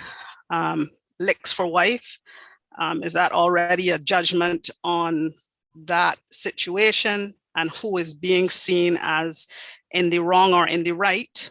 Then crazy in love, man guilty of assaulting woman. So we're blaming it on him being in love and not saying that the perpetrator needs to take responsibility for the act of violence, which should never have occurred. And when Juan Miguel was speaking to you before, of course, once it's the UN, we're always going to be telling you and framing within the context of human rights. And it is the right of every individual to live without the fear or actual incidents of violence in their lives. And then the last one, Army cadet instructor who raped a woman while she was blind drunk. Where is blame being assigned there? Is being drunk a legitimate reason for being raped? Absolutely not. So why is it mentioned in the headline? And we know that headlines are sometimes not necessarily representative of what the story report actually says, because in some cases they're done by different people. The story is written by the reporter, the headline is written by the editor, or you'll help me with the proper term, and there may not have been the consultation between the two of them for developing the headline, but the headline is what draws people in. And you see that we say there are principles really around managing and responding to GBV is that we do no harm, that no further harm is done to those who've already been impacted.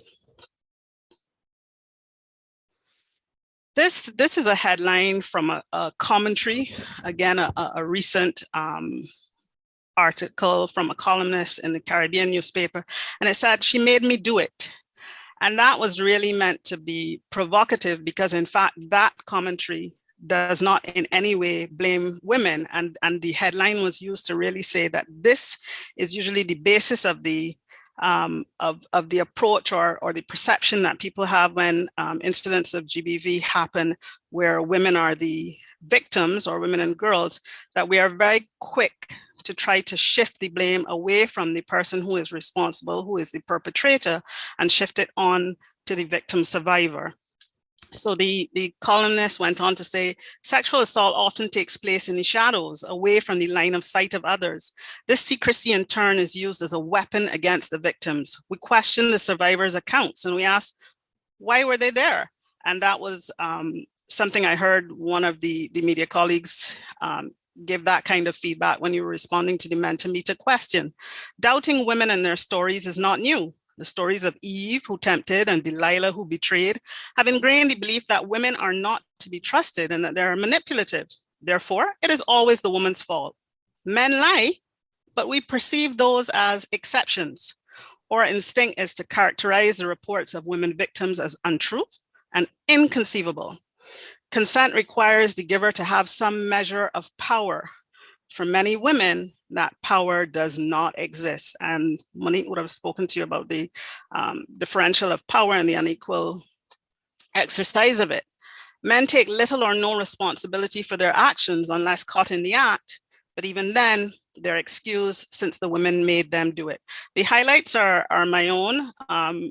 When you get the presentation, you will get the links, or you can Google "She Made Me Do It" Caribbean, and you will see the full columnist's piece, and you will see that he does refer to recent cases and how they were treated in the media, but also how society perceived and reflected on those cases. So really what we wanted then to get into, as the session indicated, was how do we report on family violence? How do we report on gender-based violence? And as Monique told you, GBV, you're gonna hear us using a lot of terms and acronyms. And there is a dictionary explaining these different acronyms, and we'll share that link with you as well, so that you're using the accurate terms. This instance, we're looking at reporting on sexual harassment, sexual assault, and rape, and what are some of the better practices that have been recognized or encouraged based on a global analysis. So this is not just based on Caribbean reports. Please remember that, and specifically not just Belizean reports. Please remember that as we go along. So what they're saying is that you have to be precise in your choice of words and use the appropriate vocabulary. So sexual harassment is not synonymous with sexual assault or rape. If you're talking about sexual assault or rape, now you have to be speaking about a physical act, and to make it clear that that act was unwelcome and unlawful and that violence has occurred, you're not going to use the term sexual intercourse. That's not what happened. And you're not going to talk about non-consensual sexual intercourse. You're going to use the terms rape or sexual assault as appropriate. Similarly, when you're assigning pronouns, we don't want to say she got raped, as in she was in some way responsible. No, you say she was raped, harm was done to her. You're going to try to give the victim survivor a voice wherever possible, because it's also been noted that sometimes there's a lot of focus on the perpetrator, on their evidence, on speaking to their families to find out about them, and the victim becomes sort of invisible, is minimized in the story. And there are instances where the victim survivor, they too want to speak out, to have their voice heard. And once you've had that appropriate discussion with them and the context as to which they want to do that, whether it is anonymous or whether they are at a stage where they are comfortable to do advocacy and would want their name and face given with their story, and all of that needs to be discussed before their story is given, because in some instances, reporting too many details, if you've spoken to a victim, can put them in further risk of harm or threat of harm. If, for instance, they said, I don't want my name given, but the description is so unique to their position and they're known, then that risk is amplified. And so they say, let's talk to experts rather than relatives, because the relatives are going to tell you, he was just an ordinary father. We would never have thought that would have happened. But when you speak to a doctor or a psychologist or lawyers or social workers, they can give you proper analysis of the context of what has happened, what it looks like in terms of the country trend or pattern, and what are the options for the next steps in the process for addressing when these incidents have occurred. Some other things that we say is we want to emphasize that the harassment, the assault, or the rape, what impact has that had on the victim, both in short and long term? So it could be physical. You need to indicate that when we're talking about GBV, it's not just that, oh, one more. there is trauma associated with it. There might be injuries associated with it. There might be unwanted pregnancy. There might be insomnia. There might be other health problems that develop that impact the victim and then impact how they live their lives. Are they able to get out of their bed and do anything for themselves? Are they able to go to work? Are they able to think through things clearly? It could be the psychological impact. So you're having insecurity, you're having low self-esteem, you're having depression. As I started to mention, you're socially affected. So your family relationships are difficult. You don't want to be around friends. If you're going to school, you might drop out of school because you can't bear to be around people. You feel like threat is around the corner, or you're thinking that people are talking about you, or they are, and how do you deal with that? So this is the whole range of impact that comes along with incidences of GBV that we need to think about beyond the striking of the person, beyond the different forms of violence, whether emotional, psychological, financial, etc. What is the overall impact? What does it mean for if it is a household with children? And as Monique referred to that cycle of violence, what is the longer term impact? And then what is the impact on society? So the most obvious thing we normally see is the financial impact, what it costs a society to respond to one incident of GBV. But what else does it mean? It means possibly the woman is not able to go to work. How then does she continue to earn an income? And does her economic insecurity then push her into further risk of vulnerability and vulnerability to further acts of GBV because now of her dependence on someone for financial support? And, you know, there are solutions that you can highlight as you are reporting, as you will, when incidences happen. What are some of the other associated stories that could be highlighted? You could tell about prevention measures and responses to harassment in your country. You could speak to those experts and find out what we refer to as the GBV referral pathway. What are the different steps the person would need to go along, and which of those you can safely point to? Because remember, of course, if there is a shelter, for the most part, we do not publicize the location of the shelter because it puts all of the residents at threat.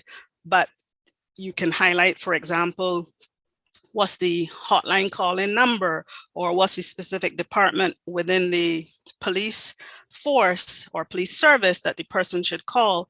These are kinds of information that you can share as well. You can do a series of reports on what are some of the initiatives that organizations are doing in your country, the NGOs, the civil society organizations, CSOs, the government departments, your champions for against child sexual abuse and GBV. What are they doing? And I've seen some of that coverage from some of you during 16 days. And it could be that someone is doing self-defense courses for women. We have an entertainer in Barbados, Mikey Mercer, and he makes sure to do self-defense courses for women. And he was one of the UN Secretary General's Unite ambassadors to end violence against women and girls.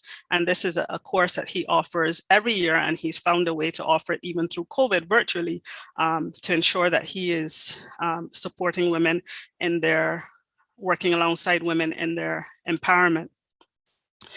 So these are just some of the phrases that they tell you, it's better to use, that we say it's better to use rather than to say the wrong thing, which gives the wrong impression and sort of prejudices people's perception of what has happened or perception of the victim. So as I said before, you use sexual assault or rape where appropriate.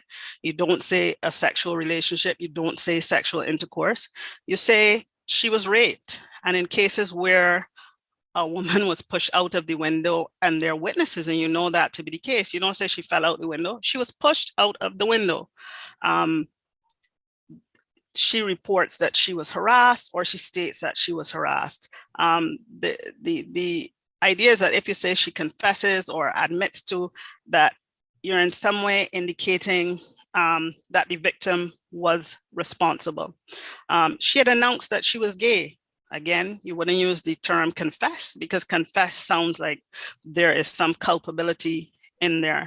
the reported victim, and I guess that's something that you might want to discuss rather than alleged victim, because sometimes alleged is used for legal purposes, but sometimes the connotation of the word seems to question whether we believe the victim or not.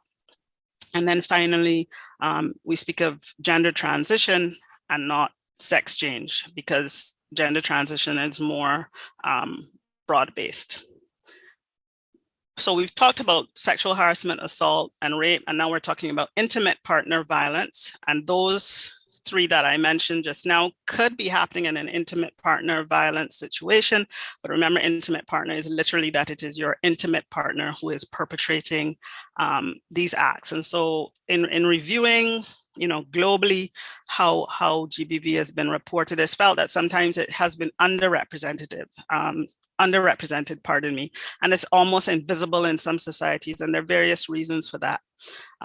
As I spoke to about when we showed you the slide on the headlines, the reports sometimes appear a little more complacent towards the perpetrator, sometimes even in the case of murder. And remember that headline about crazy in love? They'll talk about a moment of madness. He loved her too much to let her go, so he killed her. They focus on the myth of the broken man, or he regretted his actions so much that he wanted to die. And then you're not focusing on the victim upon whom the harm has actually been inflicted and their families. The murderer is regularly described in glowing terms. So that's why they were saying, he was a man who was good in every respect. That is not such a good idea to always go to the relatives, or even if you do that, you need to have the balance of going to an expert who gives the context of what we're talking about in terms of what has happened, and doing that report in a way that does not compromise the court case as well, which I'm sure all of you would be aware of. And so the whole thing is that you don't want to erase the victim in favor of the murderer, and they've said that this has happened in cases when, especially if the person was from a privileged social background, and one of the instances they had told us to look at was in South Africa with the athlete who had been accused and then found guilty of murdering his girlfriend, and that he was given more prominence initially in the reports than his girlfriend. And then they said that sometimes when you talk about the victim, you want to defame them as if they're responsible for what happened to them. And that's, again, what you said in the beginning. People are like, why were you there? Why didn't you leave? Why didn't you report it? As though these are very simple actions that you can determine and just do. And if you are in an unequal power relationship, how do you do that safely? You may need the support of others. And so again, highlighting how persons can get out of these situations through the organizational assistance are good stories to go along with reporting on the incidences. So I just started to talk about this, that you need also to give that analysis of the unequal power relations and how it leads to violence, but how it also prevents the victim from leaving the environment. And they've said that in talking about the victim or survivor, you don't just present them as a statistic. You can maintain their dignity by talking about them as who they were or who they are and their environment. But again, doing this in a way that does not do further harm. And then they've also said, look at the continuum of violence, where you look at the social repercussions, but also the impact on children, and what information can you share with your society so that they take the steps to ensure that children don't just having seen and lived and been a part of the abuse, repeat it as children, and then as they grow older, whether they repeat it as in understand that or misunderstand that violence is a part of a loving relationship, and so they stay victim to it, or that they believe that they have control over their partner and then they perpetrate violence against them.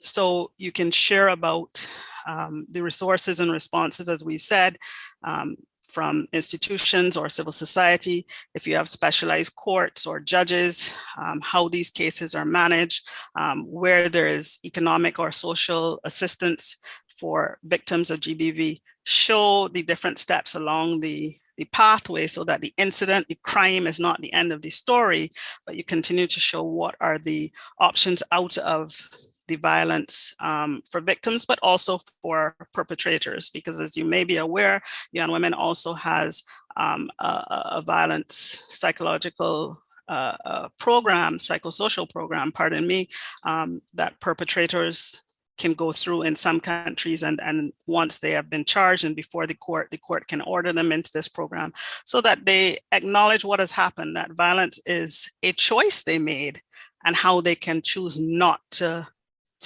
make that choice again.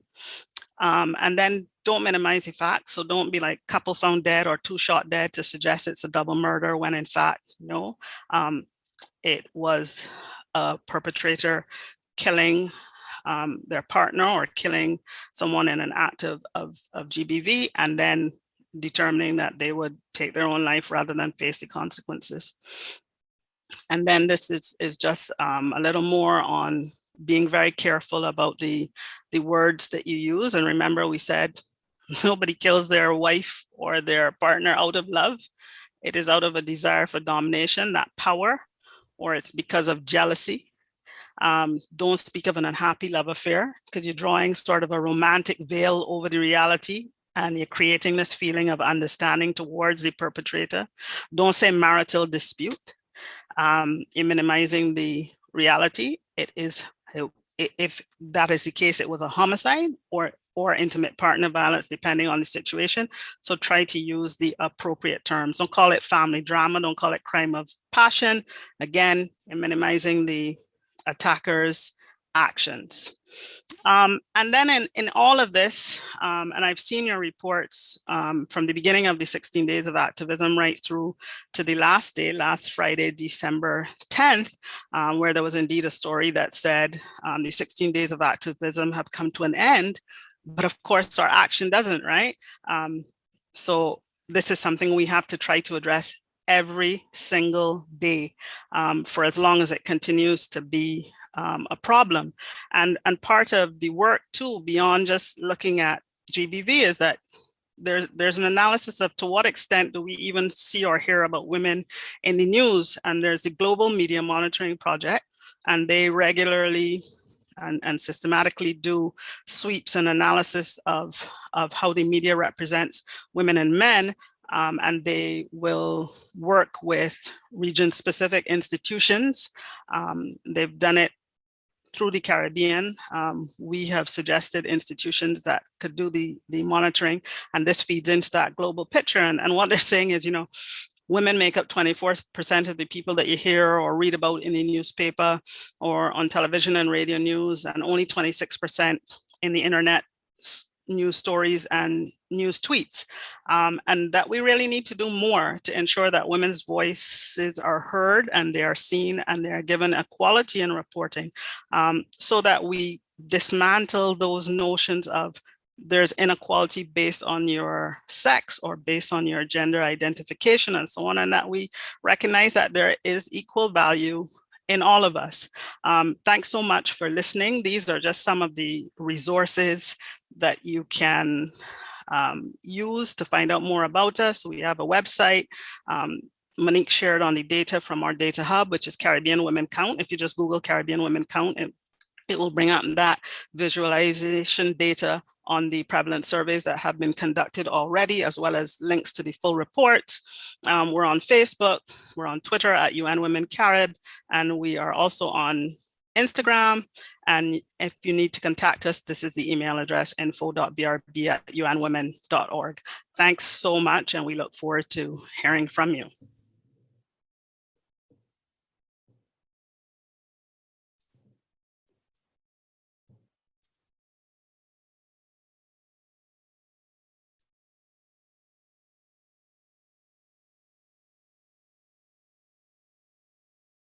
Hi, good morning, everyone. My name is Perlene Ofosa. I think I was introduced a little bit earlier, but my presentation was last, so it's me now.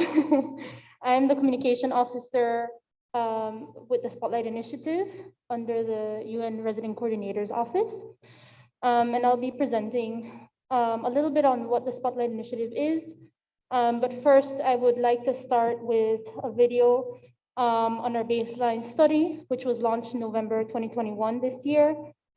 And really this will show the knowledge, attitudes, beliefs, and practices. And it was a survey done with household members on their awareness of violence against women and girls and gender equitable norms. And so you'll see some of the highlights in this video. However, we did put the survey on your flash drives, so you can access the 3 volumes that we have, and those 3 volumes cover different areas of that baseline study. And so we can play the video now. Spotlight Initiative is a multi-year initiative launched by the European Union and the United Nations to eliminate all forms of violence against women and girls globally. In Belize, this is being done by addressing family violence, which includes physical abuse, sexual abuse, and femicide against women, children, and adolescent girls. In an effort to understand the views of men and women in Belize about violence against women, Spotlight Initiative conducted a baseline study in which 1,254 community members from different ethnicities across the country were interviewed. The age range of the sample population was 18 to 49. The study found that the most recognized form of violence was physical abuse, but it is very important to note the other forms of violence that affect women and girls. Sexual abuse involves forcing a partner to take part in a sex act when the partner does not consent. In cases where a woman or girl is forced into a sex act without consent, this is considered rape. Emotional abuse and verbal abuse include undermining a person's sense of self-worth through constant criticism, the belittling of one's abilities, name-calling or other verbal abuse, or it may be damaging a person's relationship with the children or not letting a partner see friends and family. Psychological abuse involves causing fear by intimidation, threatening physical harm to self, partner, or children, destroying pets and property, playing mind games, or forcing isolation from friends, family, school, or work. Financial or economic abuse involves making or attempting to make a person by maintaining total control over financial resources, withholding access to money, or forbidding attendance at school or employment. The survey found that 85% of men and women recognized at least one form of violence against women and girls. 11.2% of respondents believe it is justifiable to hit a wife or an intimate partner. And 31% of respondents believe that domestic violence is a private matter and outsiders should not intervene. 78% of respondents were familiar with at least one form of support services available to victims. They were most familiar with protection or restraining orders and the services of social workers. Other support services they recognized included emergency assistance through community workers, counseling or psychosocial support, survivor support programs, free legal assistance, shelter for girls and women survivors, and dignity kits. 42% of female respondents believe that survivors know where to get support in their communities. 58% of all survey respondents feel confident going to the police to report a situation of violence against themselves or someone they know. Others felt comfortable reporting to a family member, social worker, and to a lesser extent, to a community leader. Despite the fact that Belize has laws and policies addressing violence against women and girls and offering adequate protection to victims, in 2019, only 217 cases were reported to the police, of which only 1.4 were taken to court and 1% resulted in conviction of perpetrators.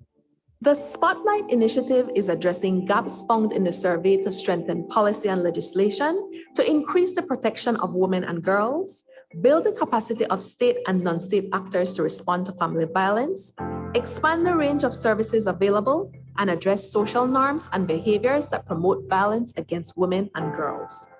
In Belize, the partnership for the implementation of this initiative includes the government of Belize, European Union, civil society national reference group, civil society organizations, and recipient United Nations organizations, UNDP, UNFPA, and UNICEF, with the support of the UN associate agencies, UN Women, ILO, IOM, PAHO, WHO, UNHCR, and OCHCR. We all have the responsibility to speak up and act against all forms of violence. Visit us at spotlightinitiative.org/Belize.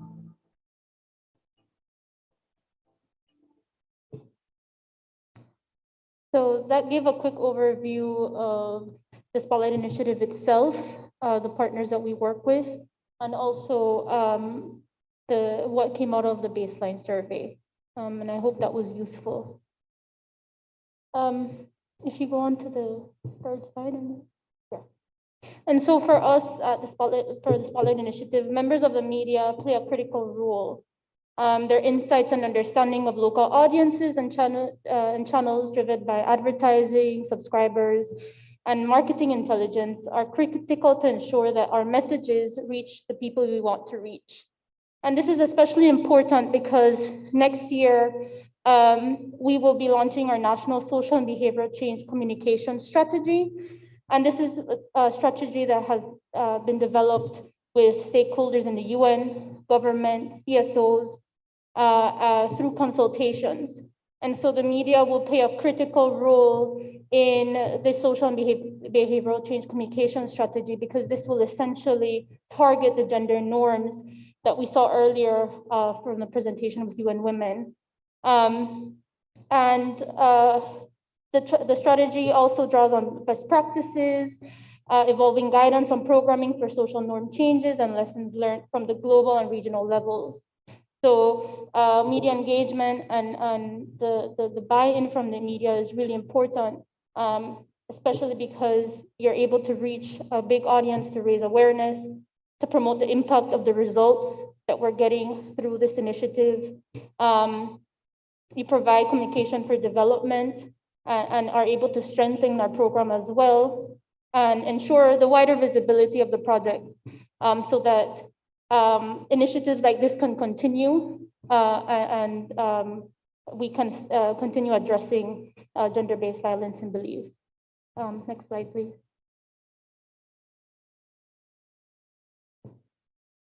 So I did want to touch on some of the things that we are doing under our 6 pillars. So under policy and legislation, we've been working with the government and CSOs to address critical gaps in policy and legislation. And these are identified in the baseline study. Below you can see some of the things. I won't go through all of them because we have limited time for presentations, but just wanted to highlight what we are doing. Next slide, please. In terms of institutional strengthening, we are improving service delivery and working closely with the National Women's Commission and key line ministries and a wide range of CSOs to strengthen coordination of the national response to family violence. Additionally, we're strengthening prevention. And even though I have some of these prevention, sorry, next slide. Even though I have some of the people we have reached, like I mentioned before, our social and behavioral change communication strategy is also part of prevention. And that will target a lot of the population that we're trying to change those gender norms and attitudes and beliefs. And so we have reached, through our interventions, teachers, people who have participated in training, community members, men and boys. We are engaging men and boys as well because they are critical to the initiative. And so this is, in the slide, you can see some of those numbers. Next slide. We're also strengthening service delivery, and we work with government and CSO stakeholders to improve access. And you can see some of the interventions there as well. Yeah. And strengthening data and evidence. So the baseline study was completed and publicly launched. And so that is one of the evidence that we have. And then we're also strengthening FAMCare to support with referral and case management. And we're also upgrading the court case management system. And so we are trying to strengthen the data and evidence in Belize. Next slide. And for the Spotlight Initiative, CSO engagement is key. We work closely with CSOs because they reach the most vulnerable. And through the Spotlight Initiative, we do work with the networks, and we do institutional strengthening, and we partner with communities and try to reach as much people as possible, especially because we try not to leave anyone behind, and that is critical for us. And then lastly, for the last 2 slides, I did want to share a case study for Argentina.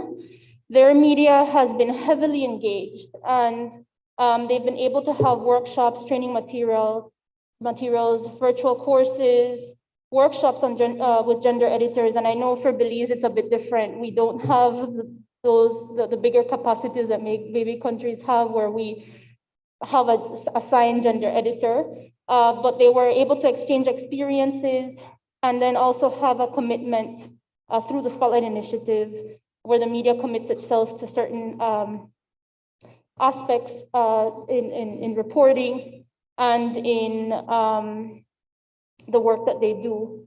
And then they also work together in editing Wikipedia, which is important, right? Because usually when you search something, one of the first things that comes up is Wikipedia. And so editing that so that it is factual was important for them. Just to highlight, Argentina does focus on femicide in their country, while Belize does focus on family violence. So different types of gender-based violence, but yeah, they just wanted to highlight that. But the next slide, please. And their program was able to also complete a quantitative and qualitative analysis. And this is where you see why media is so important, because they saw how important gender editors were able to provide context to stories. And context is so important, as Sharon had presented earlier. However, there were very few channels that posted information about services for gender-based violence. So it's really important to have media as a partner, because a lot of people could get good information on prevention through media, since they have that open access, right? And they also analyzed that when they were reading articles on gender-based violence or femicide, there was a justification in these articles, right? So like Sharon said, it's really important to not put the blame of the victim and not blame it for jealousy or drug or alcohol consumption or a previous discussion, or among other things that may justify why a person is killed, in this instance for Argentina, or suffers a form of gender-based violence. And then they saw that one of their #1 programs in their country did not cover any femicides, which is a big, their program is focused on femicides, so femicides is a big issue in the country. So the fact that their #1 radio in the country never covered any femicides, really highlights the importance of why the media should be engaged in these issues. If you have a big population listening to the radio, they also need the information that may affect their lives, right? So they saw that.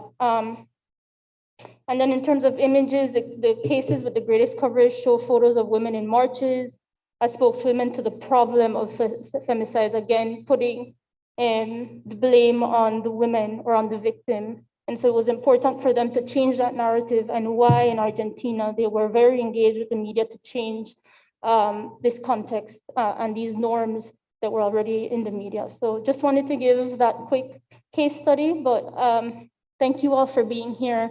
And we hope that we can continue collaborating. I know the media has covered a lot of the events and the interventions and activities that the Spotlight Initiative is doing. And this is all thank you, with our partnership with the European Union, the government, and civil society organizations. And we hope that we can get media a lot more involved to prevent and eliminate violence against women and girls. Thank you.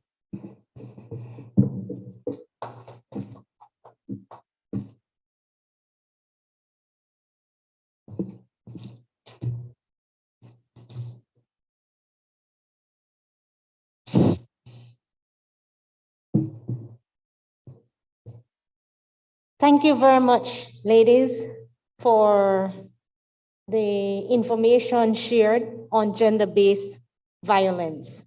At this time, we will open the floor for quick questions.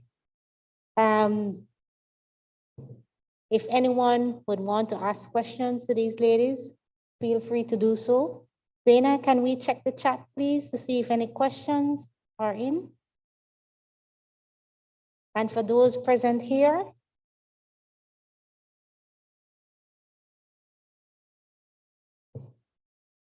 Mr. Humes, go ahead. Please take the mic to Mr. Humes.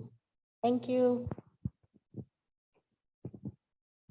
Yes, over to you, Mr. Humes. Yes, just in commentary with regard to the headlines. Again, not having read any of those stories, I wouldn't really know what the context is behind them. So it's a bit of a stretch. I understand what the presenters are getting at, but it is something of a stretch to assume that we're somehow biased or against the victim of the incident in each case without the context. So context is critical.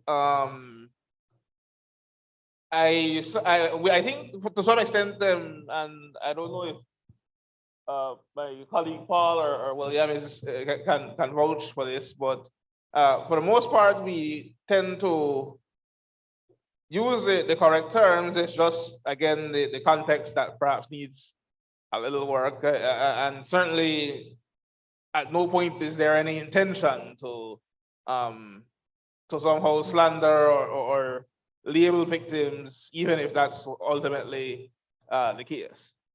So just wanted to make that comment. Yes, thanks very much, Mr. Humes, and that's a great point because it's not intentional, but this is the opportunity for us to learn the way we can enhance or better off the reporting. And we're so glad that we are having quite a few persons online and in person with us to participate in this training so that we can see what would be the best approach to ensure that we report in the right way. Okay, any other comment, questions? Yes, we have one. Okay, Monique, over to you for response to the question. Excellent. Thank you so much, Zana, and thank you so much for that comment. Definitely appreciated. Regarding the headlines, I think the ones that were selected were the ones that were particularly glaring in how they addressed some of the key issues. So even without the context, for example, the one that would have spoken to the lover, 14-year-old slayed by lover.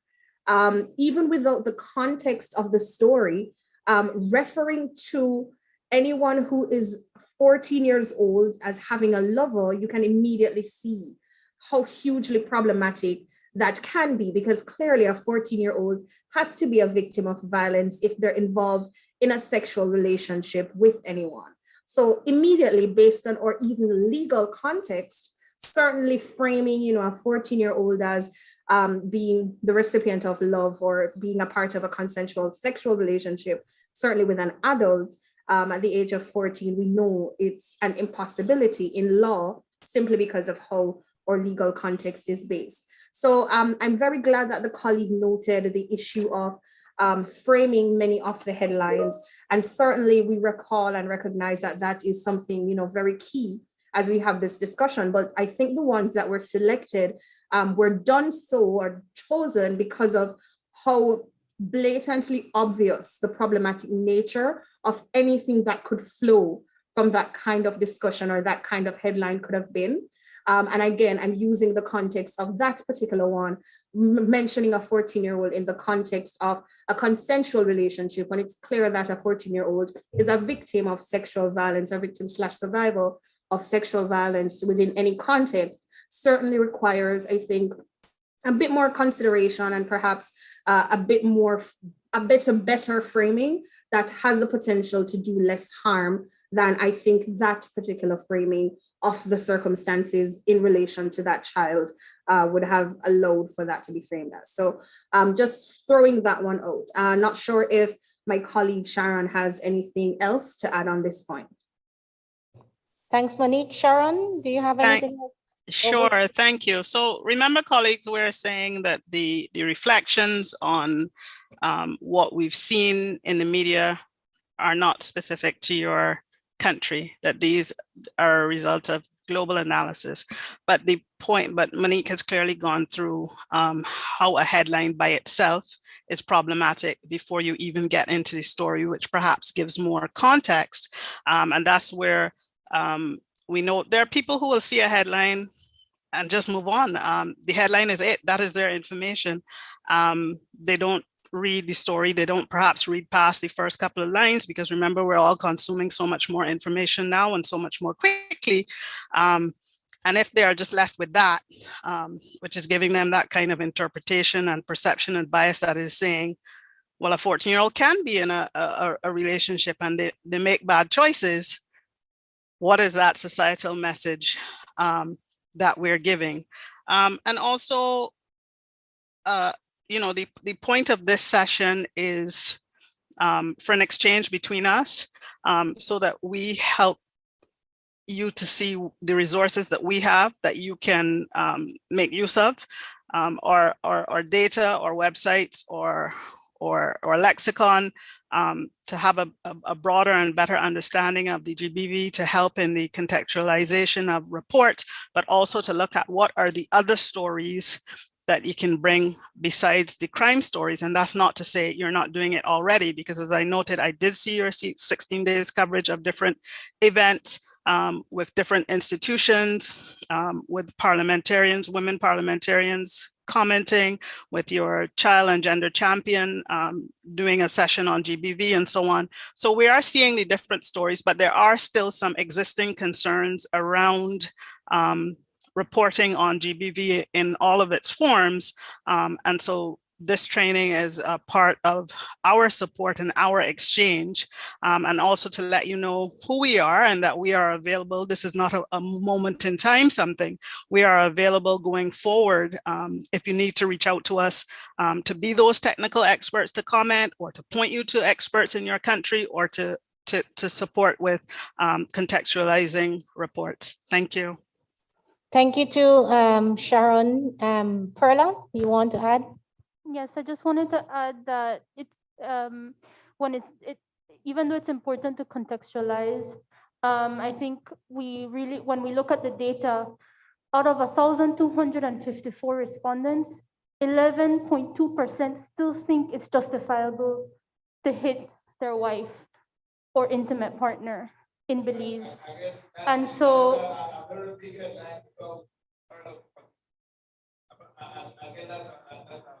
headline that again is some kind of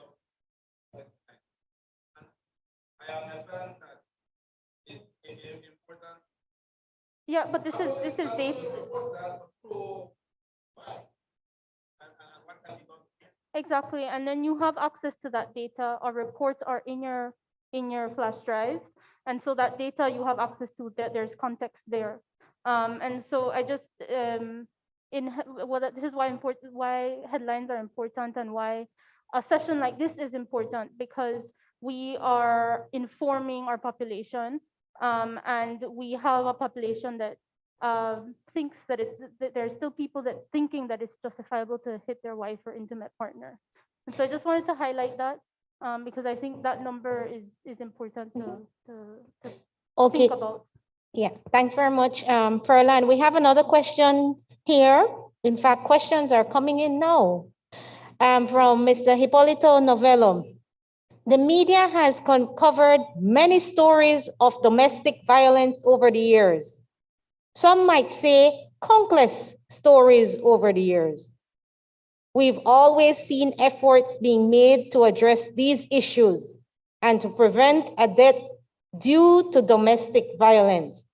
It keeps happening. What is the biggest challenge that has yet to be successfully addressed? And I pass it over to these three ladies. We have Monique, maybe Monique or Sharon. Can start with you ladies.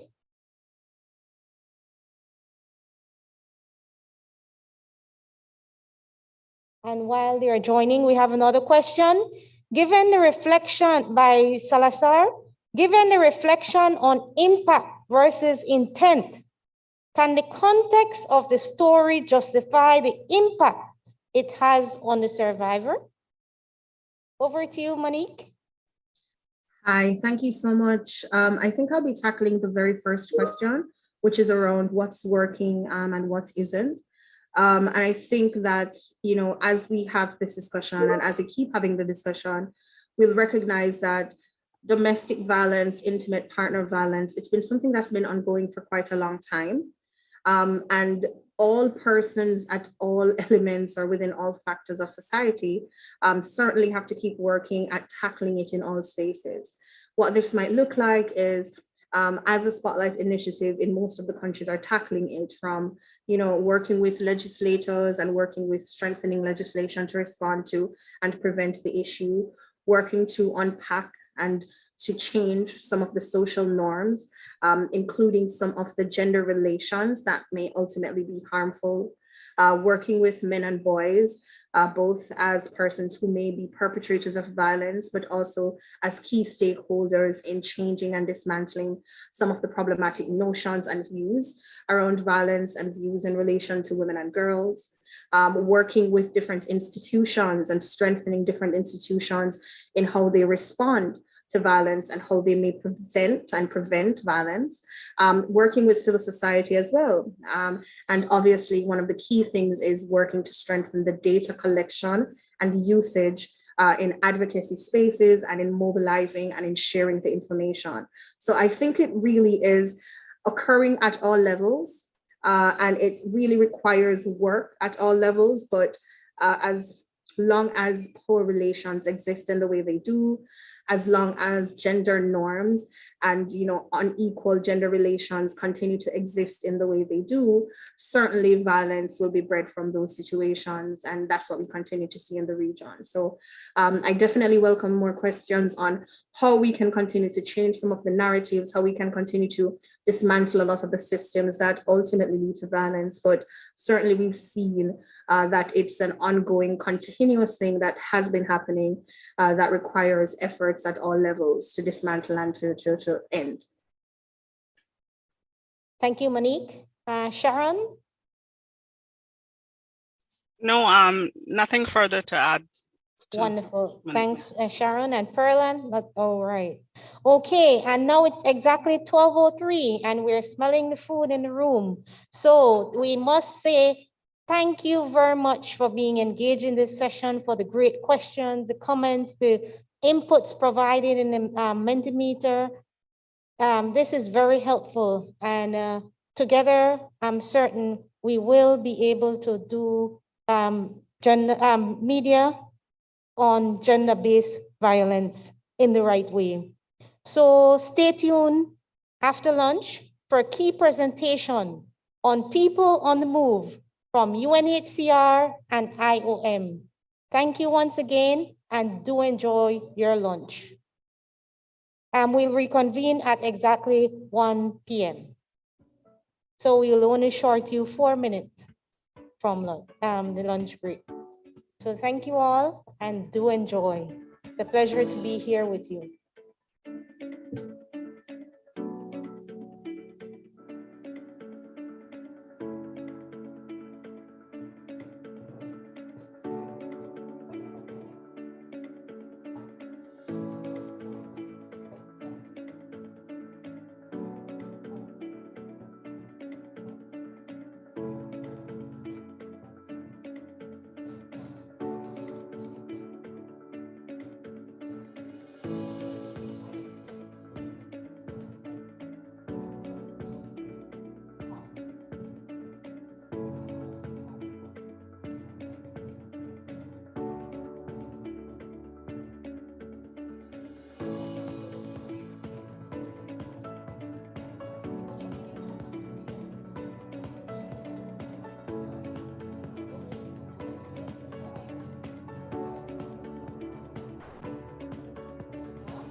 Migration, IOM, along with Ms. Ida Escobar, Senior Public Information Assistant from the United Nations Refugee Agency, UNHCR.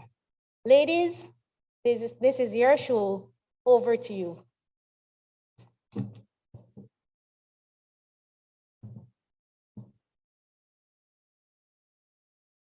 Good afternoon. Thank you, Pamela.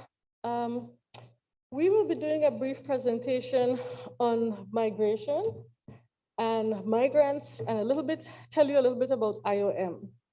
So I'll give you a little bit of background on IOM or role in Belize, and then we'll get into talking about migration terms, which we thought was a key for this takeaway for you from this activity. And what we will do is Jackie will share with you some terms from migration. We're providing a whole glossary to you in the documentation. And from there, we will open up for discussions and questions because I figured there'll be lots of questions for us. So a little bit about IOM. IOM was established in 1951, and it's the leading intergovernmental organization in the field of migration. It works closely with governments, intergovernmental and non-governmental partners. So IOM established an office. Belize became a member of the IOM in 2000, in the year 2000, and established an office in country in 2010. In 2016, IOM became a member of the United Nations system as an agency responsible for migration. So we're the newest member of the UN system, but we come with many years of experience in our field. In 2017, the Western Hemisphere program, which is our largest program that we administer here in Belize, began in 2017, and it continues today with the hope for an additional 3 years of activity. In 2020, 3 other programs were introduced. The Assisted Voluntary Return Program, which you've probably heard quite a bit about over the last year. Migration and Climate Change. You haven't heard much about that, but we are doing great work with the Ministry of Sustainable Development and Climate Change. And of course, the Integrated Response on Migration Program, which provides information and services to beneficiaries in Belize. So just a little bit about the focus of each of these programs. The Western Hemisphere program builds capacities and is primarily focusing on sharing of information. In terms of the Assisted Voluntary Return Program, it's basically to ensure safe and orderly returns and repatriations. And I say return and repatriations because it's voluntary returns, and in some cases, we've been asked to assist with repatriation of persons. As we get to our glossary, you'll know that there is a difference between those two words. In respect to migration and climate change, the focus of that project is to address the impact of climate change on migration and to ensure that information is inserted into the climate change policy in relation to migration in Belize. So we work very closely with the government on that particular project. The Integrated Response on Migration, that project is geared at providing integration services to persons who are in Belize to assist them to integrate properly into the community. And that goes through various means, namely with the government's recently announced amnesty. That project will be providing extensive support to migrants who qualify under the amnesty to participate in the amnesty. So through some of our offices, which I'll show you a little further, you will see what work we do. The Integrated Response on Migration is also very heavily into promoting data collection and analysis. And if I could share something with you about that, tomorrow we will be releasing the analysis of the 2010 census. It was analyzed, and that data will be released tomorrow. I think it comes at a fitting time. The government is looking at migration. They're looking at a migration policy. And so that information that is being analyzed, that has been analyzed and will be released tomorrow at a press conference with the SIB, will be information that could form the baseline for any further discussion by government to use as policy to develop policy. Additional programs that we, in the next slide, additional programs that we have is coming up to begin in this year, the government would like to restart the work on the migration policy. And what that is actually IOM will be assisting the government in developing a framework for migration and for the migration and development policy for Belize. We also have another small project, which is called the Migration Resource Allocation. It's referred to as MIRA. Basically, what that project is about, it's to establish the United Nations migration network within the UN system, within government, and within migration stakeholders. It aims to bring to the forefront the activities of the Global Compact on Migration and to help government, stakeholders, partners, the UN system identify in its activities what are those, as we do with SDGs, this project is to highlight the activities that are being accomplished under the Global Compact for Migration. The GCM has 23 objectives. The SDG has 17, and so there are some similarities between them. What we have begun to do, and we have shared with you in our work plan, is to show you the activities that we have done and how they align to the SDGs and how they align to the GCM. You have a copy of that, I think, in the information that we're sharing with you. The last project that we will begin implementing in January, the agreement is expected to be signed in the next few days, is a project on building climate change resilience and social integration of displaced people in Western Belize.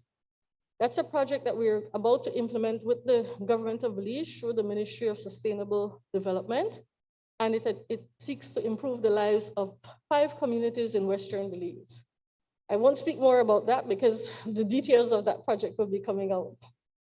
On the next slide, you will see the migrant hubs in Belize. This is something I wanted to bring to your attention, simply because this information is going to become very critical in the next 4 to 5 months.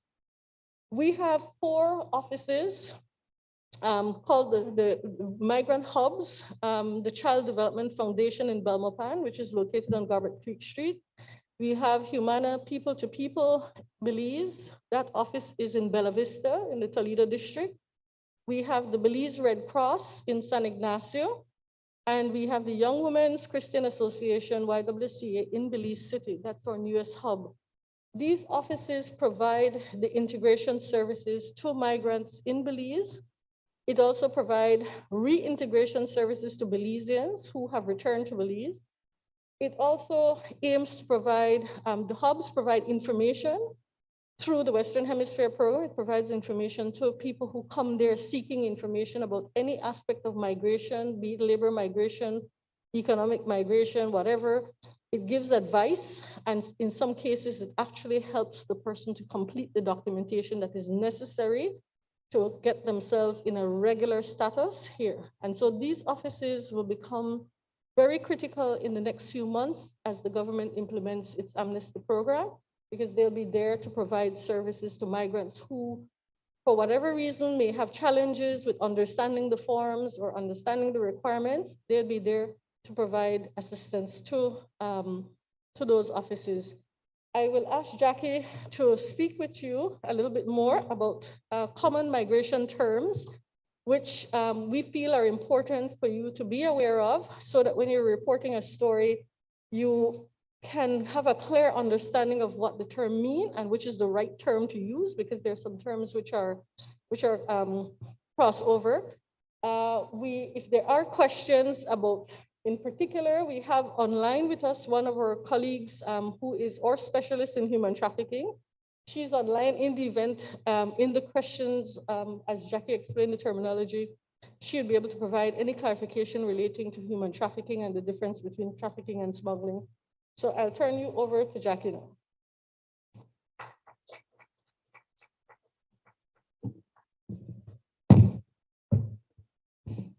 Thank you very much to our head of office for IOM. Good afternoon, everyone. My name is Jackie, and we'll just be going over some common terms that we have heard the media use in reference to persons who are migrants in Belize. We've seen a lot of headlines, and this is a first. I would like to say thank you to the RC's office for having this opportunity for us to engage with the media. It's very important for us to kind of inform you about the work that we do and the beneficiaries that we serve, because we're all here focused on leaving no one behind. Before I jump into the common terms, I would like to ask our technical team if they would like to jump into our video. We have a short video that highlights some of the special cases that we have encountered while we have been working in the field with migrant beneficiaries. This story is of Mr. Pedro in Bella Vista.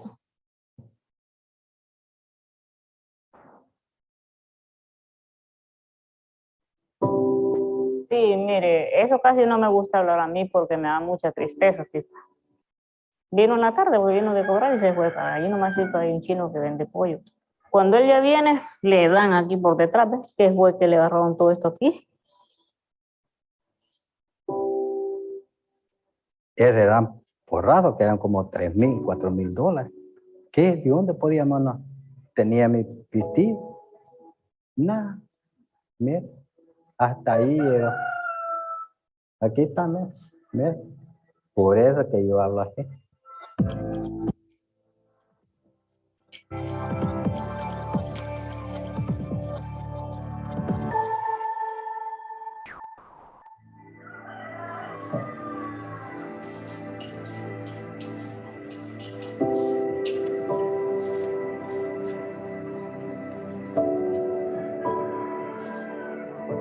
Mi nombre es Pedro Flores Redondo. Vimos de allá de Honduras, porque los iban a llevar para Estados Unidos los otros 3, y dimos el pisto. Dimos $2,000 y lo traímos, lo quedamos aquí, y el que lo llevaba para Estados Unidos no estaba.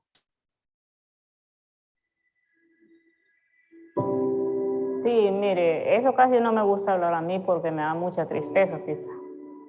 Vino en la tarde, porque vino de cobrar y se fue para allí nomás hay un chino que vende pollo. Cuando él ya viene, le dan aquí por detrás, ¿ves? Que fue que le agarraron todo esto aquí.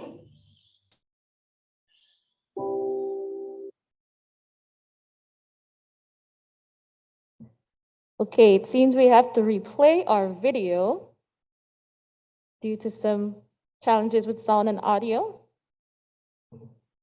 Would you guys like me to just go ahead with the presentation in the meantime? Okay, we'll try one more time.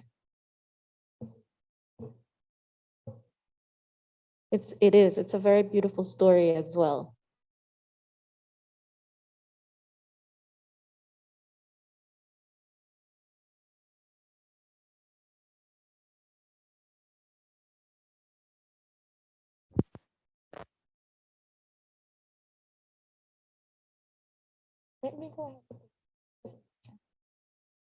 We'll go ahead with the presentation just so that we can get our audio and video aligned. But if you guys can just put up the quick common migration terms that we can discuss.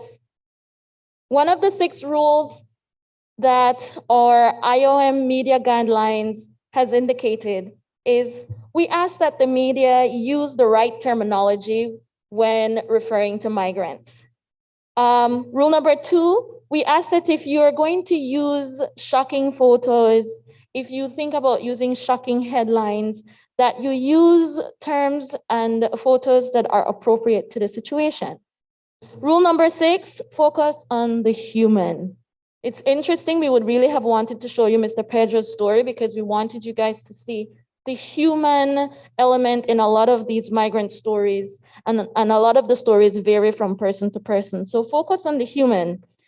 We want to look at reconstructing some of the myths that might be out there. We want to look at fighting cliches. We also want to ask the media that they allow the migrants to tell their own stories, interview them, ask them questions that would allow them to explain their situation in their own words. And lastly, we ask you to champion the facts. IOM is always here and available to answer any questions. And as we begin our presentation, who is a migrant? A migrant is any person. A migrant can be you, it can be me.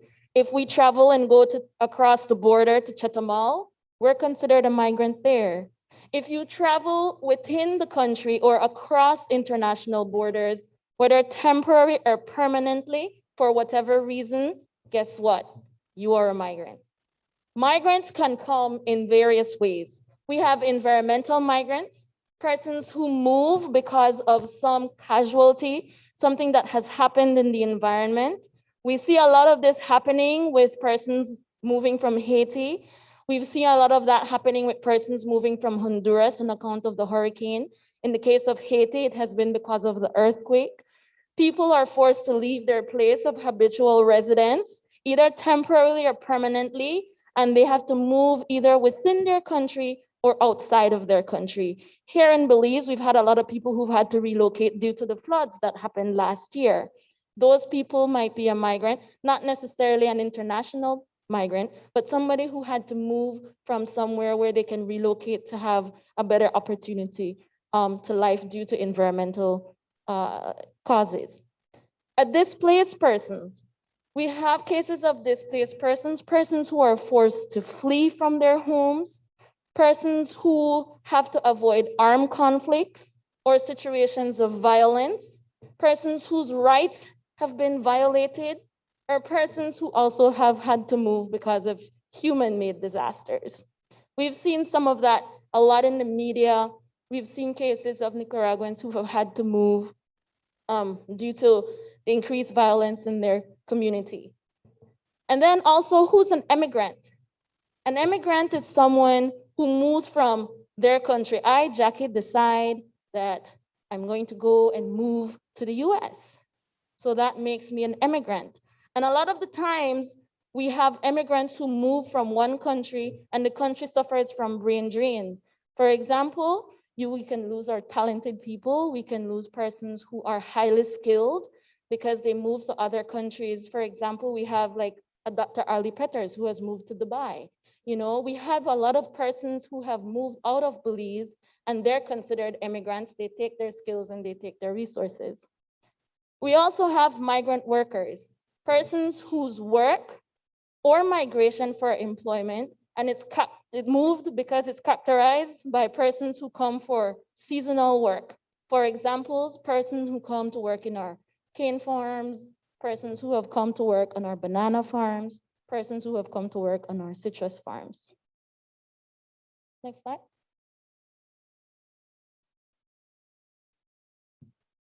One of the interesting things that we were discussing during lunch is some of the terms that come up when our media refers to migrants. We were discussing terms like illegal aliens, terms like border jumpers. Where do these terms come from? These terms, some of them, while they might be legal to use to refer to a migrant, what they can do sometimes is eliminate the opportunity for the migrant to plead their case. In the case of migration, a migrant is not necessarily considered legal until they have been given the opportunity to say, this is my situation, this is the reason why I came here, these are my documents, and this is why I am in your country. We refer to these persons as migrants in an irregular situation. A migrant in an irregular situation is a person who moves or has moved across an international border, but they were not authorized to stay or to enter in the state in accordance with the laws of the state or any international law. We want to say irregular. They are an irregular migrant. They're not an illegal alien. They're not an illegal migrant, right? A migrant in a regular situation, however, is a person who has moved across an international border, but they are authorized to stay pursuant to the laws of that state or whatever agreement they have and they share. We also have cases of migrants who are in a vulnerable position. We use this term to refer to our unaccompanied minors. We use this term to refer to persons who might be suffering domestic violence. We spoke of that this morning. There are some migrants who are victims of human trafficking. We have migrants sometimes who have moved, and my colleague from UNHCR will touch on this, who are asylum seekers or who are running away from crime. We speak of these persons as persons who are in vulnerable situation. Recently in Belize, we have been seeing a lot of unaccompanied minors. And I know that the Minister of Immigration has alluded to this as one of the reasons why we're looking into the amnesty. Another common term that our media discusses as it relates to the movement of persons is human trafficking.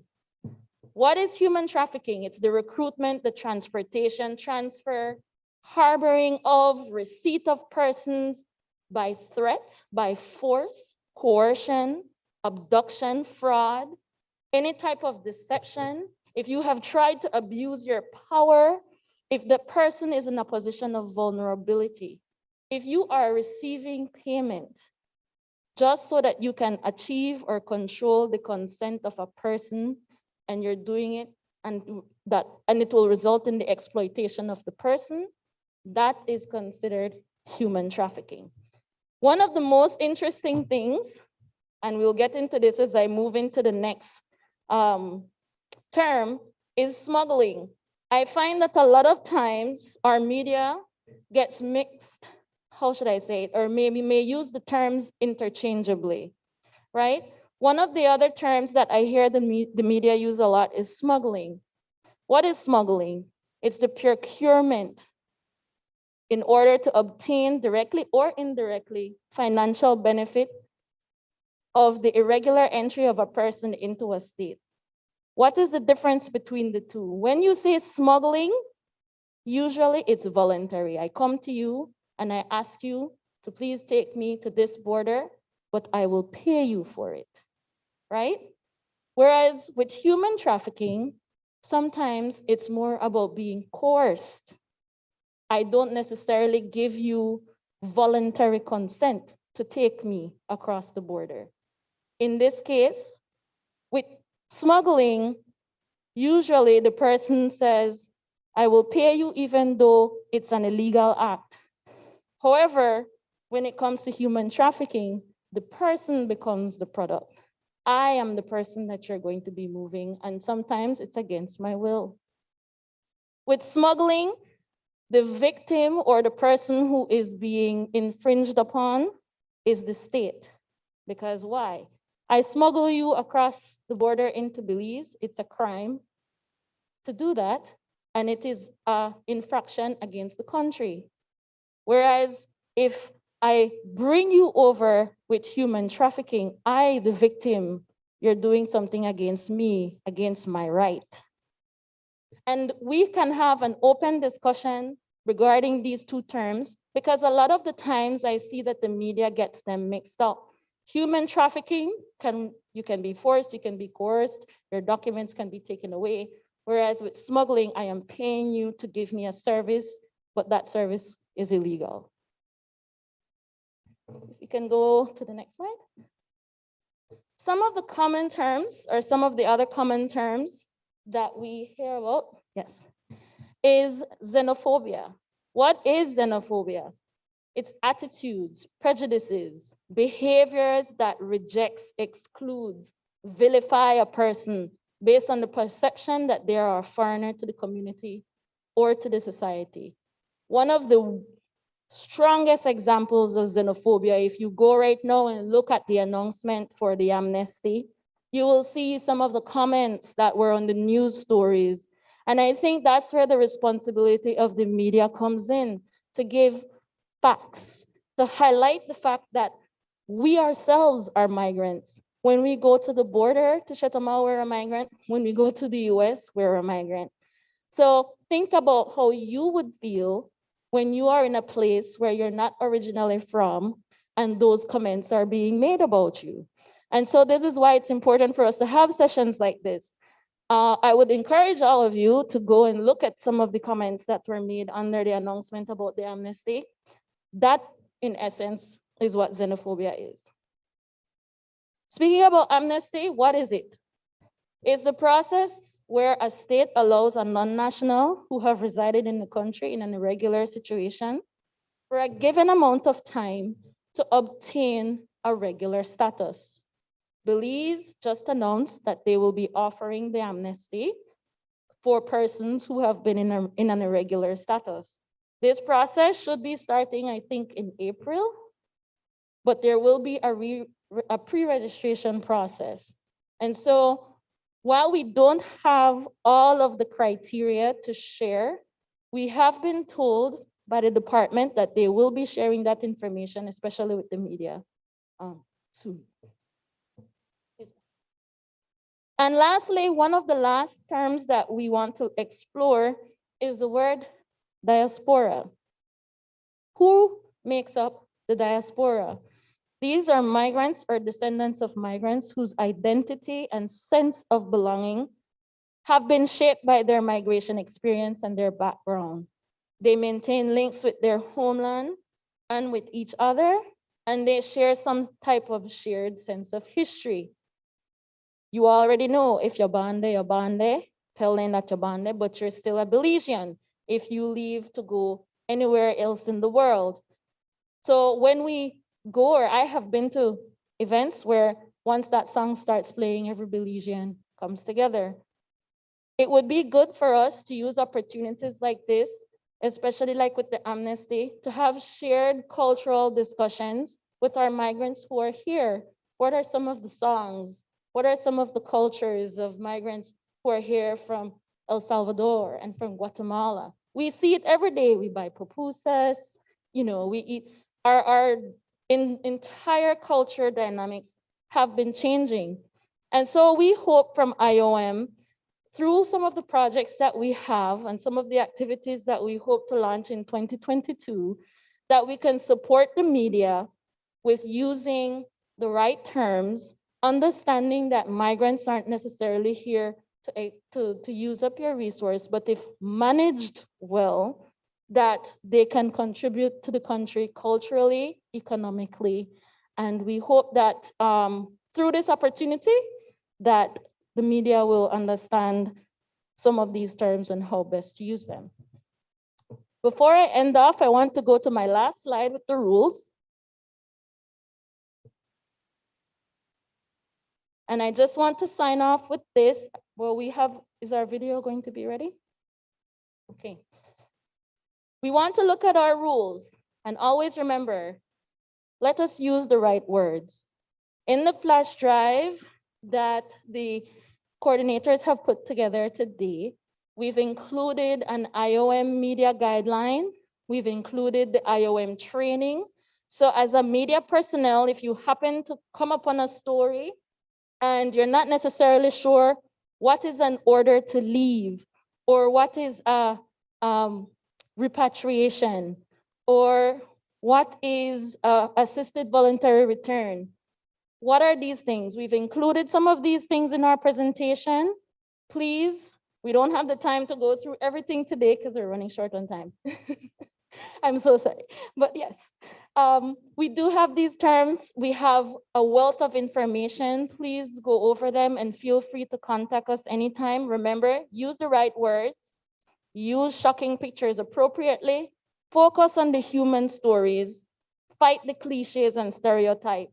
Let the migrants tell their story, champion facts, and look at the analysis. Thank you so much. We're going to end off with our video, I believe.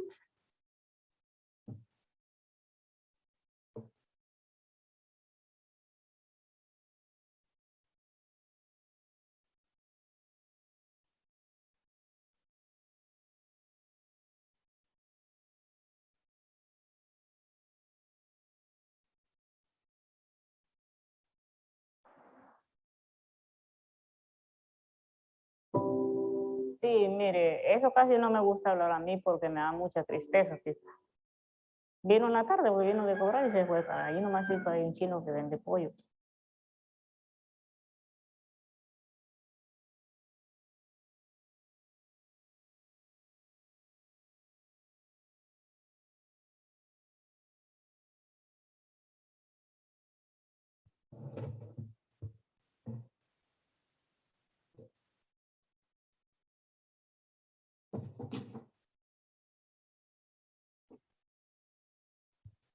We're just giving them a few minutes.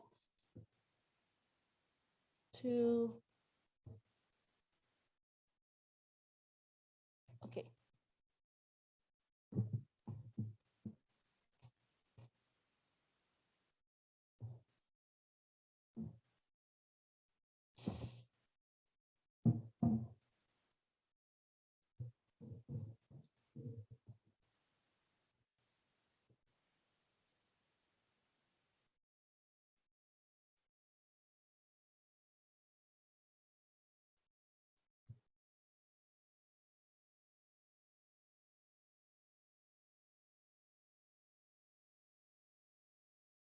So as they continue to prepare for the video, we'd encourage you, if you have any questions so far, please feel free to share or please Sí, mire, eso casi so that we could then get ready for the question section to share these questions with the panelists here today.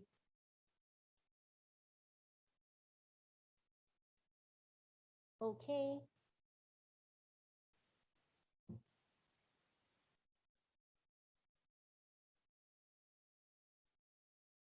All right, in the meantime, while we sort out the technical difficulties in terms of the story.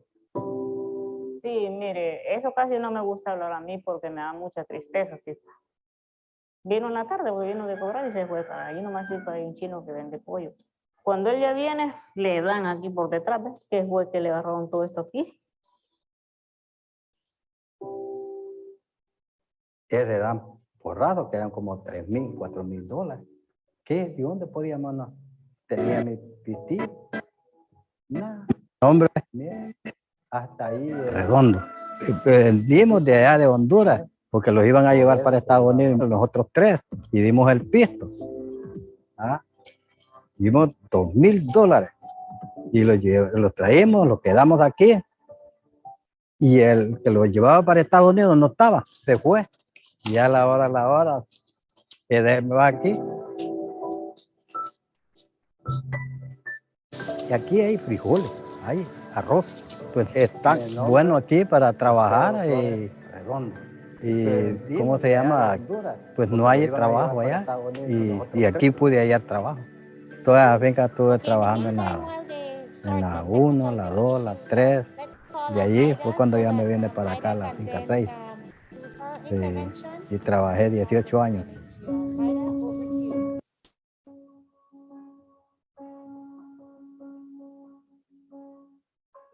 Los migrantes Thank you, Pamela. Good afternoon, tienen una gran everybody. It contribución is such positiva a pleasure to al be here país. today to talk about La UNHCR mano and de the work obra that es we're muy doing in esencial. Belize.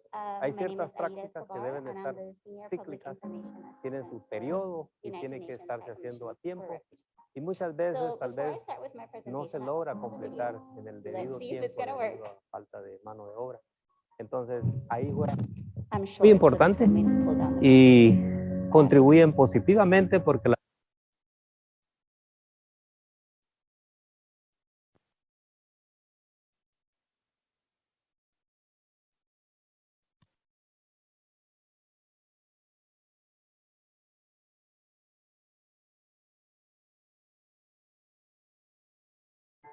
Nearly half of the world's forcibly displaced persons are children. Many flee in their parents' arms, but others are born into the limbo of displacement.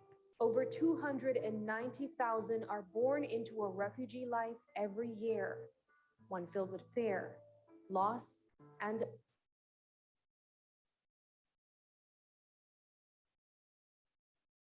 Okay, so we are having some technical problems with videos all around.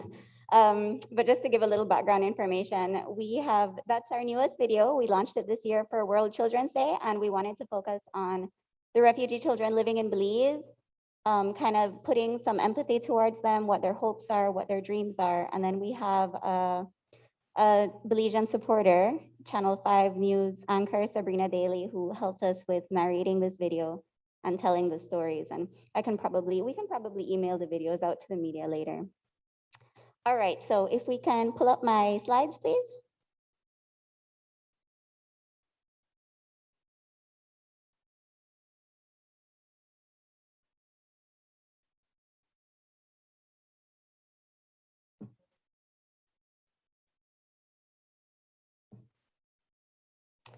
So while I wait for the, oh, perfect. Yes, let's start there. So UNHCR, the UN Refugee Agency, it's a global organization, and basically persecution, conflict, violence, human rights violations, and events that seriously disturb public order have fueled an increase in the number of forcibly displaced people worldwide. And this figure at the end of 2020 stood at about 82.4 million persons. And that includes refugees, asylum seekers, internally displaced people, and we even have a category for Venezuelan displaced people who have, left their country seeking asylum and seeking assistance. But by midway through this year, or even now coming towards the end of 2021, UNHCR estimates that this figure may have surpassed 84 million people. That's globally.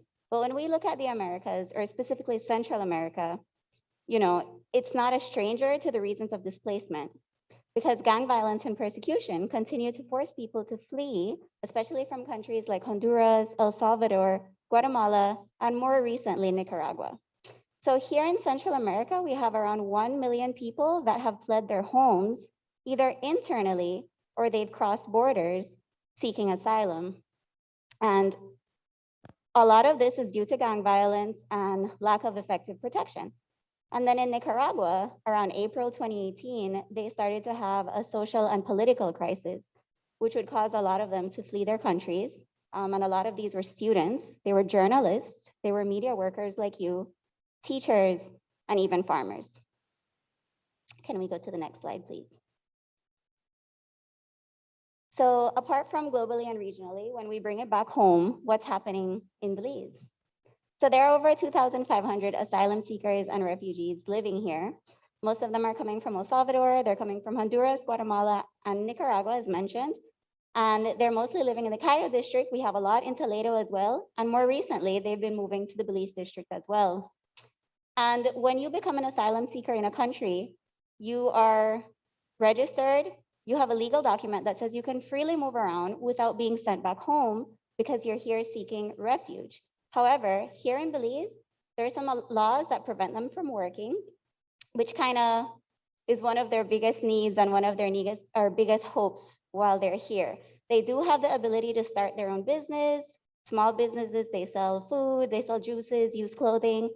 A lot of them bake delicious pastries and things like that, but they're not allowed to formally have employment because they don't have a social security card.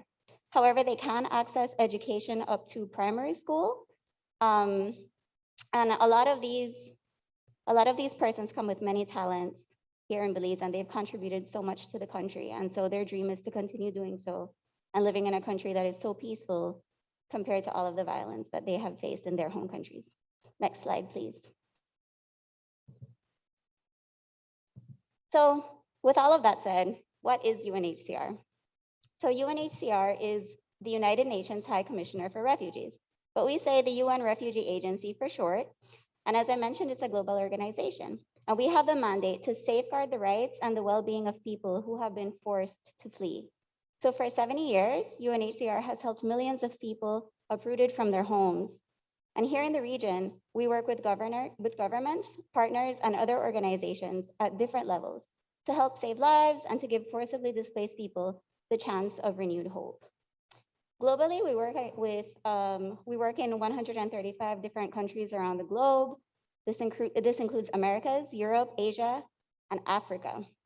But in the sub-region, we have a multi-country office in Panama, and that includes a lot of the Southern Caribbean countries. So Trinidad and Tobago, Aruba, Curacao, Suriname, Guyana, Panama, Cuba, and of course us. And a lot of the things that we do is to help communities, work with government, build capacities, assist asylum seekers to finding health, the correct information that they need, mental health as well. We help with refugee status determination, food assistance, and so on. So all of that is regionally, but if we move on to the next slide, we have a little bit more of closer to home. So here in Belize, we work mostly with the Ministry of Foreign Affairs and Immigration, specifically the Refugees Department. But as we know, we are living in a pandemic, and so we've been able to assist the Ministry of Health and Wellness lately in the fight against COVID-19. We've been able to donate a lot of medical supplies and equipment throughout different clinics in Belize, specifically clinics where a lot of the refugees and asylum seekers are living. But of course, this assistance is for everyone that access those clinics. And we've also assisted them with taking out different radio ads so that refugees and asylum seekers living in Belize know that they are also able to get the COVID-19 vaccine. Another thing that we're really trying to promote at UNHCR in Belize is we want to share their stories. People look at them and think that these are outside people that don't belong in Belize, but if we just take a second, as my colleague Jackie mentioned, you know, they are human beings. They have stories that can be very heartbreaking, but they're mothers, children, siblings, and they have so many hopes and dreams. And so we want to fight that xenophobia that comes with people that are coming into the country that maybe don't speak the same language we do, or have a different accent, or have a different culture. So we want to promote inclusion in these stories. And our partners here in Belize, we have 3. One is Help for Progress. They're in Belmopan, and they assist us with teaching English as a second language, since most of the refugees that come here are specifically, you know, Spanish speaking from Central America. They also assist with providing asylum seekers with access to health, access to education, access to skills training so that they can learn how to sustain themselves, maybe learning how to sew or learning how to cut hair and things like that. Then we have our second partner, Human Rights Commission of Belize. They offer free legal assistance and support to asylum seekers so that they can be aware of their rights and know where they can go to for help. And then our last partner that we also share with IOM is Humana People to People. They're located in the South in Toledo District. And they also provide a lot of livelihood and skills building training sessions and English speaking language sessions to refugees and asylum seekers so that they can take care of themselves here and sustain themselves and their families. Okay, next slide, please. So as media, why were you invited here today? Well, in UNHCR, as well as I'm sure I can speak on behalf of all the UN agencies, we believe in working together and we're working with a diverse range of stakeholders and partners for a particular reason, which is to create a world where everyone is included. And specifically to UNHCR, create a world where people forced to flee their homes can rebuild their lives in safety and dignity. One of these stakeholders are people like you, journalists, media, who go out of their way every day in the pursuit of the truth and who believe in delivering stories to keep everyone informed. And this work is extremely important. It's not only about a particular story, it's about sharing it in the most balanced and humane way possible. So those who listen, those who view, those who read, take the time to really understand the information and take it with them in a positive way. So here, journalists have both an opportunity, but also a responsibility to help shape the society that we live in and that we're growing in. Because a lot of times people believe that a lot of times people replicate what they read from the media. And so it really comes down to the source that they got it from. And so to answer the question why you're here, well, your work matters. Your work helps shape societies. And we really look forward to working together with you. And in our next slide, we talk about some protection concerns that we focus on at UNHCR and the measures that can take place. And coming back to what Jackie said earlier, using the right terminology. So what are we talking about when we say refugees? And what are we talking about when we say migrants, for example? So I have a video on that that's coming up after this slide, but just to kind of explain why we take care of them and why protection matters.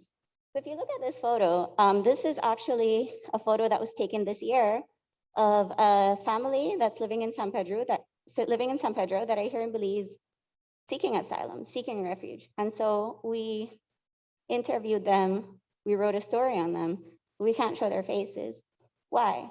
Because in the instance of this particular family, the mother, one of her best friends died. He was killed by gangs and she knows who it is. And so she got threats that if she stayed in the country, they were going to kill her and her family next because she was a witness. And then a little bit after leaving Belize, because they couldn't find her, they ended up killing her cousin. And so there's an ongoing persecution with a lot of the refugees and asylum seekers that are here in Belize. And so even though they trust us and they want to share their stories with us, we have to protect them too. We have that duty to do so because, you know, we have social media now, we have the internet now. So if we share this story, it can easily be seen by people all over the world, including the people that they're hiding from. So that's why we have that responsibility. But also, a lot of times when stories are shared in the media or on social media even, there's a lack of empathy, and that contributes to the misuse of terminology. And that also can bring an increase in xenophobia.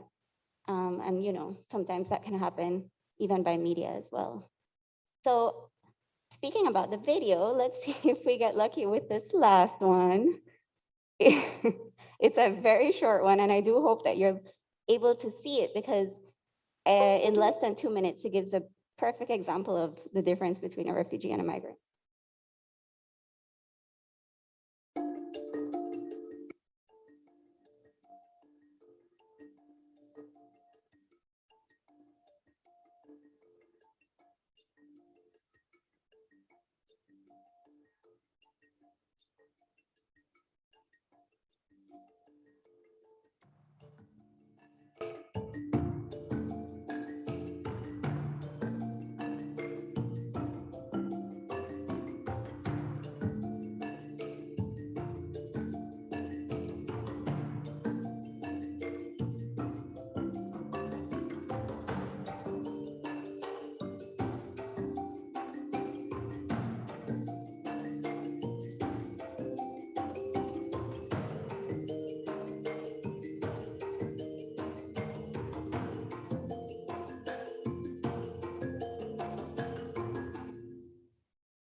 Yay, the video worked. Round of applause to the technical team, really, because they made that video possible. All right, so if we can go back to the presentation, but while we do that, I mean, of course, I think UNHCR and IOM, our work comes together a lot of times, and you know, we're helping these people that are leaving their homes, but the biggest difference I think you can take away with you is that a refugee cannot be sent back home because their lives are in danger. And if they are forced back home, then, you know, harm is waiting for them. Whereas a migrant, of course, also has international laws and the right to move freely. However, if they go back home, it's not necessarily that their lives are going to be in danger. So I think that's the biggest difference that we can take away with us. So yes, if we can go down, yeah, right there, reporting sensibly. So as we mentioned, we do have some protection concerns, and we do this to take care of them, but also the family members that stayed back home.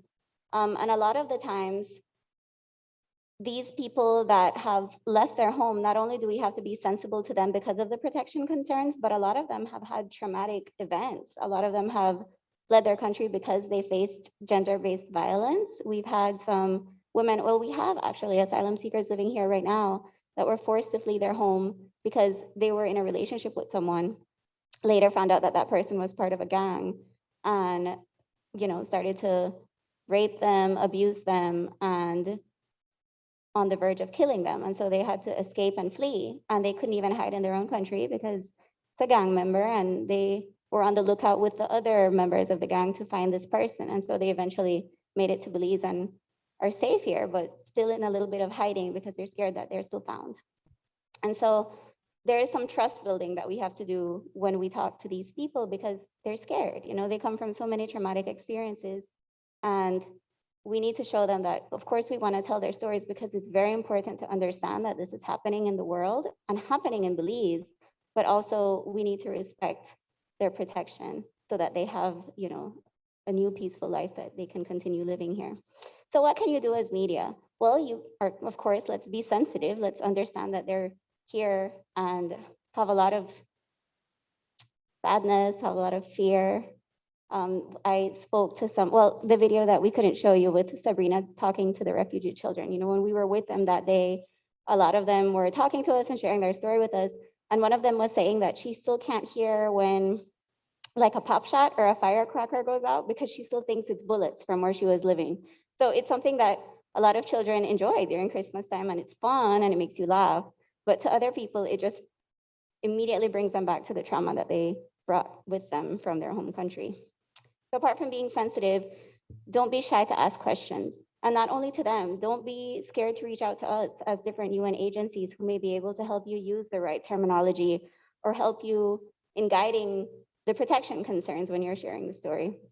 Check the use of language. I mean, Jackie did an excellent job explaining the different terms that we have. And now you know that we also have the term refugee or asylum seeker.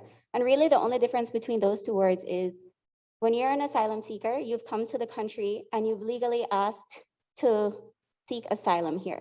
So in Belize, that would be with the Refugees Department. So once you're there and they put you down as an asylum seeker, eventually you will get called back. You'll go through different interview processes. And then they, as the the Refugees Department, they have a committee that's responsible for going through a lengthy process that sees that, okay, they're not lying. They really have been through all of these experiences. They really can't be sent back home. And then that's when they become official recognized refugees in the country. So those are more the two legal terms that differentiate them. But at the end of the day, someone who flees or is forced to flee their home because of, the reasons mentioned before, they're refugees. And the last thing that you can do is ask for the right and sufficient sources. Okay, we can go to the next slide. All right, so we're almost done. This is my last slide, and this is something I'm really excited to share about. It was perfect timing that we're having a UN media training because we launched this pocketbook that is specifically for journalists earlier this year. Actually, we launched it last month in November. So if you look at the USB that you got with all the resources, you will find the UNHCR journalist pocketbook. And what this has is a whole bunch of key information and recommendations on who we are as UNHCR, but also what we do, the definitions that we have, the role of the media with us, and all our information on who you need to contact. Not only myself as maybe the focal point for Belize, but who you can contact regionally if you want to get information on UNHCR, in the Caribbean region, in Cuba, in Panama, the information is there. So whenever you get a chance, I do encourage you to browse through it. And I would actually really love to hear feedback on it. If you think there's things that are missing that you would like to know, that would be so great because we hope to keep updating this journalist pocketbook and revising it so that it can stay relevant to what's happening in this time. And that is my presentation. Oh, we're gonna try the video again. Crossing my fingers.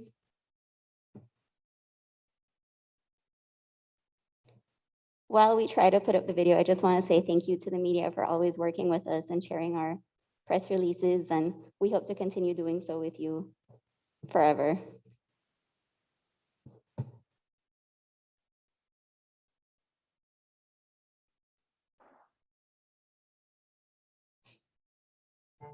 Nearly half of the world's forcibly displaced persons are children. Many flee in their parents' arms, but others are born into the limbo of displacement. Over 290,000 are born into a refugee life every year, one filled with fear, loss, and uncertainty over the future. But although refugee children leave everything behind to find safety, there are some things that cannot be taken away from them: their dreams.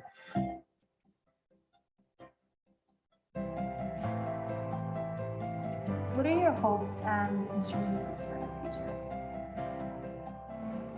Doctor. You want to be a doctor.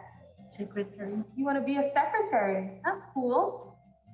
Mi futuro, yo quiero pensar en ser maestra y ayudar a mi familia que tengo aquí. There are 35 million forcibly displaced children around the world. Over 800 refugee children are now rebuilding their lives in Belize. They were forced to flee violence, threats, and persecution against them or their families. Refugee children have the right to live in a safe place where they are free to play and learn. You and I can make a difference in their lives. Reimagine a better future for every child.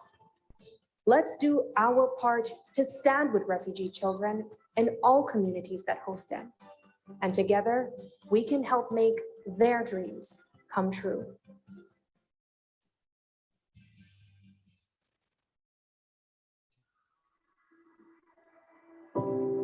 Sí, mire, eso casi no me gusta hablar a mí porque me da mucha tristeza, tita. Vino en la tarde, porque vino de cobrar y se fue para allí nomásito hay un chino que vende pollo. Cuando él ya viene, le dan aquí por detrás, ¿ves? Que fue que le agarraron todo esto aquí. Que le dan por raro, que eran como 3,000, 4,000 dólares. ¿Qué? ¿De dónde podíamos? No? Tenía mi pistillo. Nada. Mira, hasta ahí llegó. Aquí está, mira. Por eso que yo hablo así.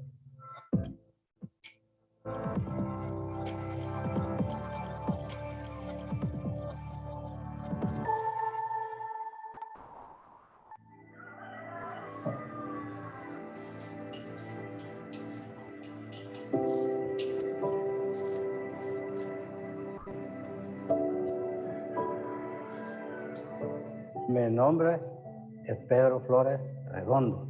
Venimos de allá de Honduras, porque los iban a llevar para Estados Unidos los otros 3, y dimos el pisto. Dimos 2,000 dólares. Y lo traímos, lo quedamos aquí. Y el que lo llevaba para Estados Unidos no estaba, se fue. Y a la hora, quedé aquí. Y aquí hay frijol, hay arroz. Pues está bueno aquí para trabajar y ¿cómo se llama? Pues no hay trabajo allá y aquí pude hallar trabajo. Toda la finca estuve trabajando en la 1, la 2, la 3. De allí fue cuando ya me vine para acá, la finca 6. Y trabajé 18 años.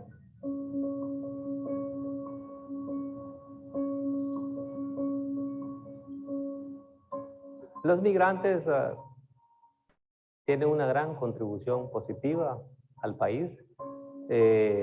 La mano de obra es muy esencial. Hay ciertas prácticas que deben estar cíclicas, tienen su periodo y tiene que estarse haciendo a tiempo. Y muchas veces tal vez no se logra completar en el debido tiempo debido a falta de mano de obra. Entonces ahí juegan un papel muy importante y contribuyen positivamente porque la producción se logra sacar a tiempo, con buena calidad, que es el objetivo. El señor Pedro Flores lo tengo muy en cuenta en historias. Él forma parte de la historia mía. El primer persona que me encontré en campo que iba a estar trabajando al lado mío era don Pedro. Él era el cortero y yo era el juntero, el que cargaba el racimo. No se me olvidan las palabras que él me decía. ¿Ves cómo es de duro trabajar aquí? Es duro. Estudiar, andar al colegio y aprender algo más. Y siempre regresate al banano.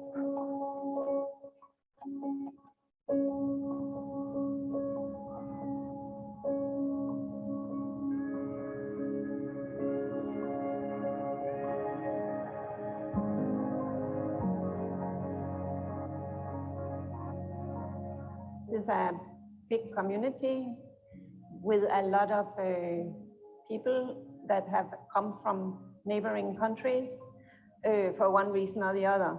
Many have been here for many years, a whole generation, I would say. And some of the needs are that they need to get their papers in order. We still have people here that are not regularized. People who have been on work permits, for example, for 10 years, 15 years more, and they have made their life here. They are not thinking about going back to Honduras or El Salvador or where they came from. So it would be a big help for them if they move on and get their temporary permits for staying in Belize and eventually their Belize nationality. El señor Flores es una persona de tercera edad y él hemos estado ayudando en llenar los requisitos para la residencia porque él está aplicando para residencia. Le hemos ayudado también en los traducciones, nosotros pagamos el costo de las traducciones.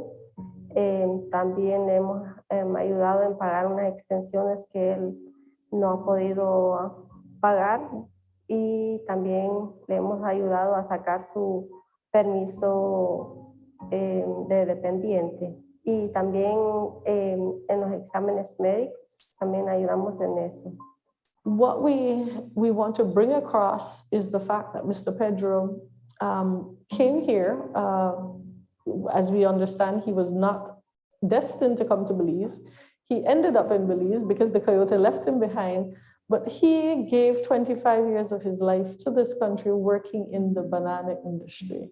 That's an industry that contributes a lot to Belize's foreign exchange, and it's predominantly run by migrants. So for us, that was important to show that people like him have given a tremendous contribution to Belize, doing this sort of work, which Belizeans shy away from doing. And he has done this consecutively for almost 25 years. So we want to say thanks to Mr. Pedro. We appreciate what he has done for the country, and we do wish him well in his application for permanent residence.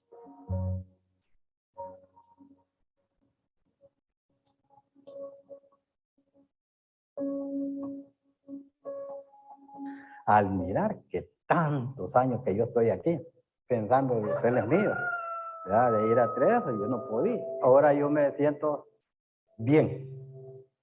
Yo creo que hasta voy a llorar, porque nunca he llorado. Yo sé que el único que está moviendo aquí corazones es nuestro Padre Celestial, que es el Padre de nosotros, de todos. Porque eso es lo único que yo he hecho, orar y orar por mí, por él y por mis hijos. Y yo sé que por medio del Señor es que los ha tocado a ustedes y el Señor es que pone la semilla de mostaza para que nosotros hayamos logrado este proceso que estamos haciendo.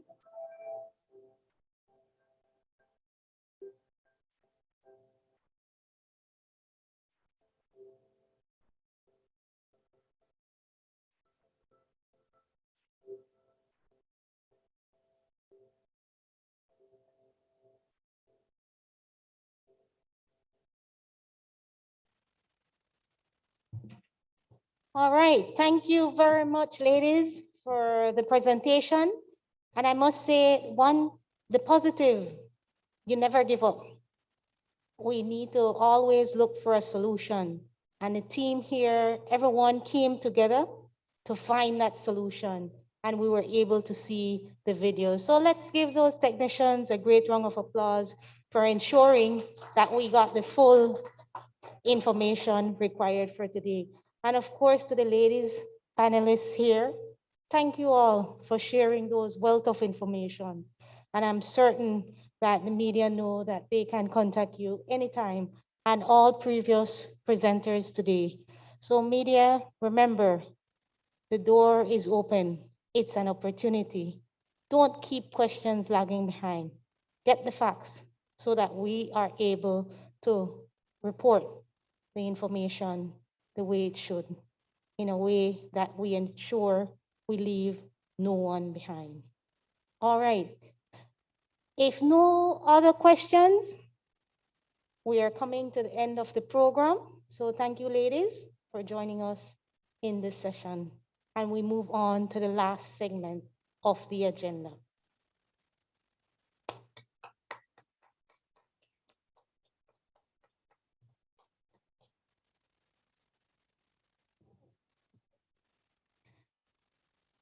Okay.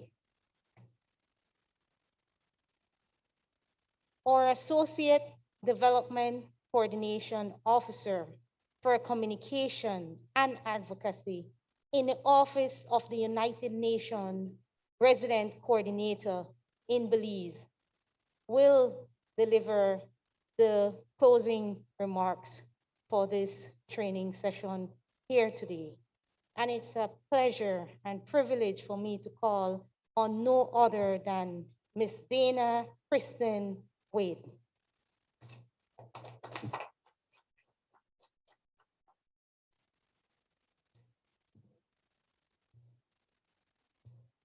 Well, I must say thank you, Pam. I think I can speak on the behalf of everyone here, everyone who was online, that firstly, thank you for being such a gracious host. Really, it would not be possible without you. Also, distinguished guests, speakers, media partners, colleagues, friends, thank you so much for your presence here at the conclusion of this very successful day. Today, I believe we did something really special. We brought together a broad coalition of persons working for or around the media for change. I can commit this will be one of many various events as it relates to building our partnership between the United Nations and national media and media personnel. This decade of action will mobilize everyone everywhere with your help. We will work to create an unstoppable force linked to the global goals. We will identify risks to ensure no one is left behind. And this requires each and every one of us to take action individually, collectively, locally, and globally. The spirit of human endeavor has demonstrated our shared ability to deliver the extraordinary. The 2030 Agenda is our roadmap for the world we want. The global goals are our best hope for people, for planet, for prosperity, for peace, and partnership. Now, hoping I've made my case, I will close with this. We must be the generation to end extreme poverty, win the race against climate change, and conquer injustice and gender inequality. I know we've all heard this line before. The world is in your hands. Don't drop it. So that is all for me. Thank you, one and all. Really hoping to see you in a 2022 where no one is left behind. Thank you.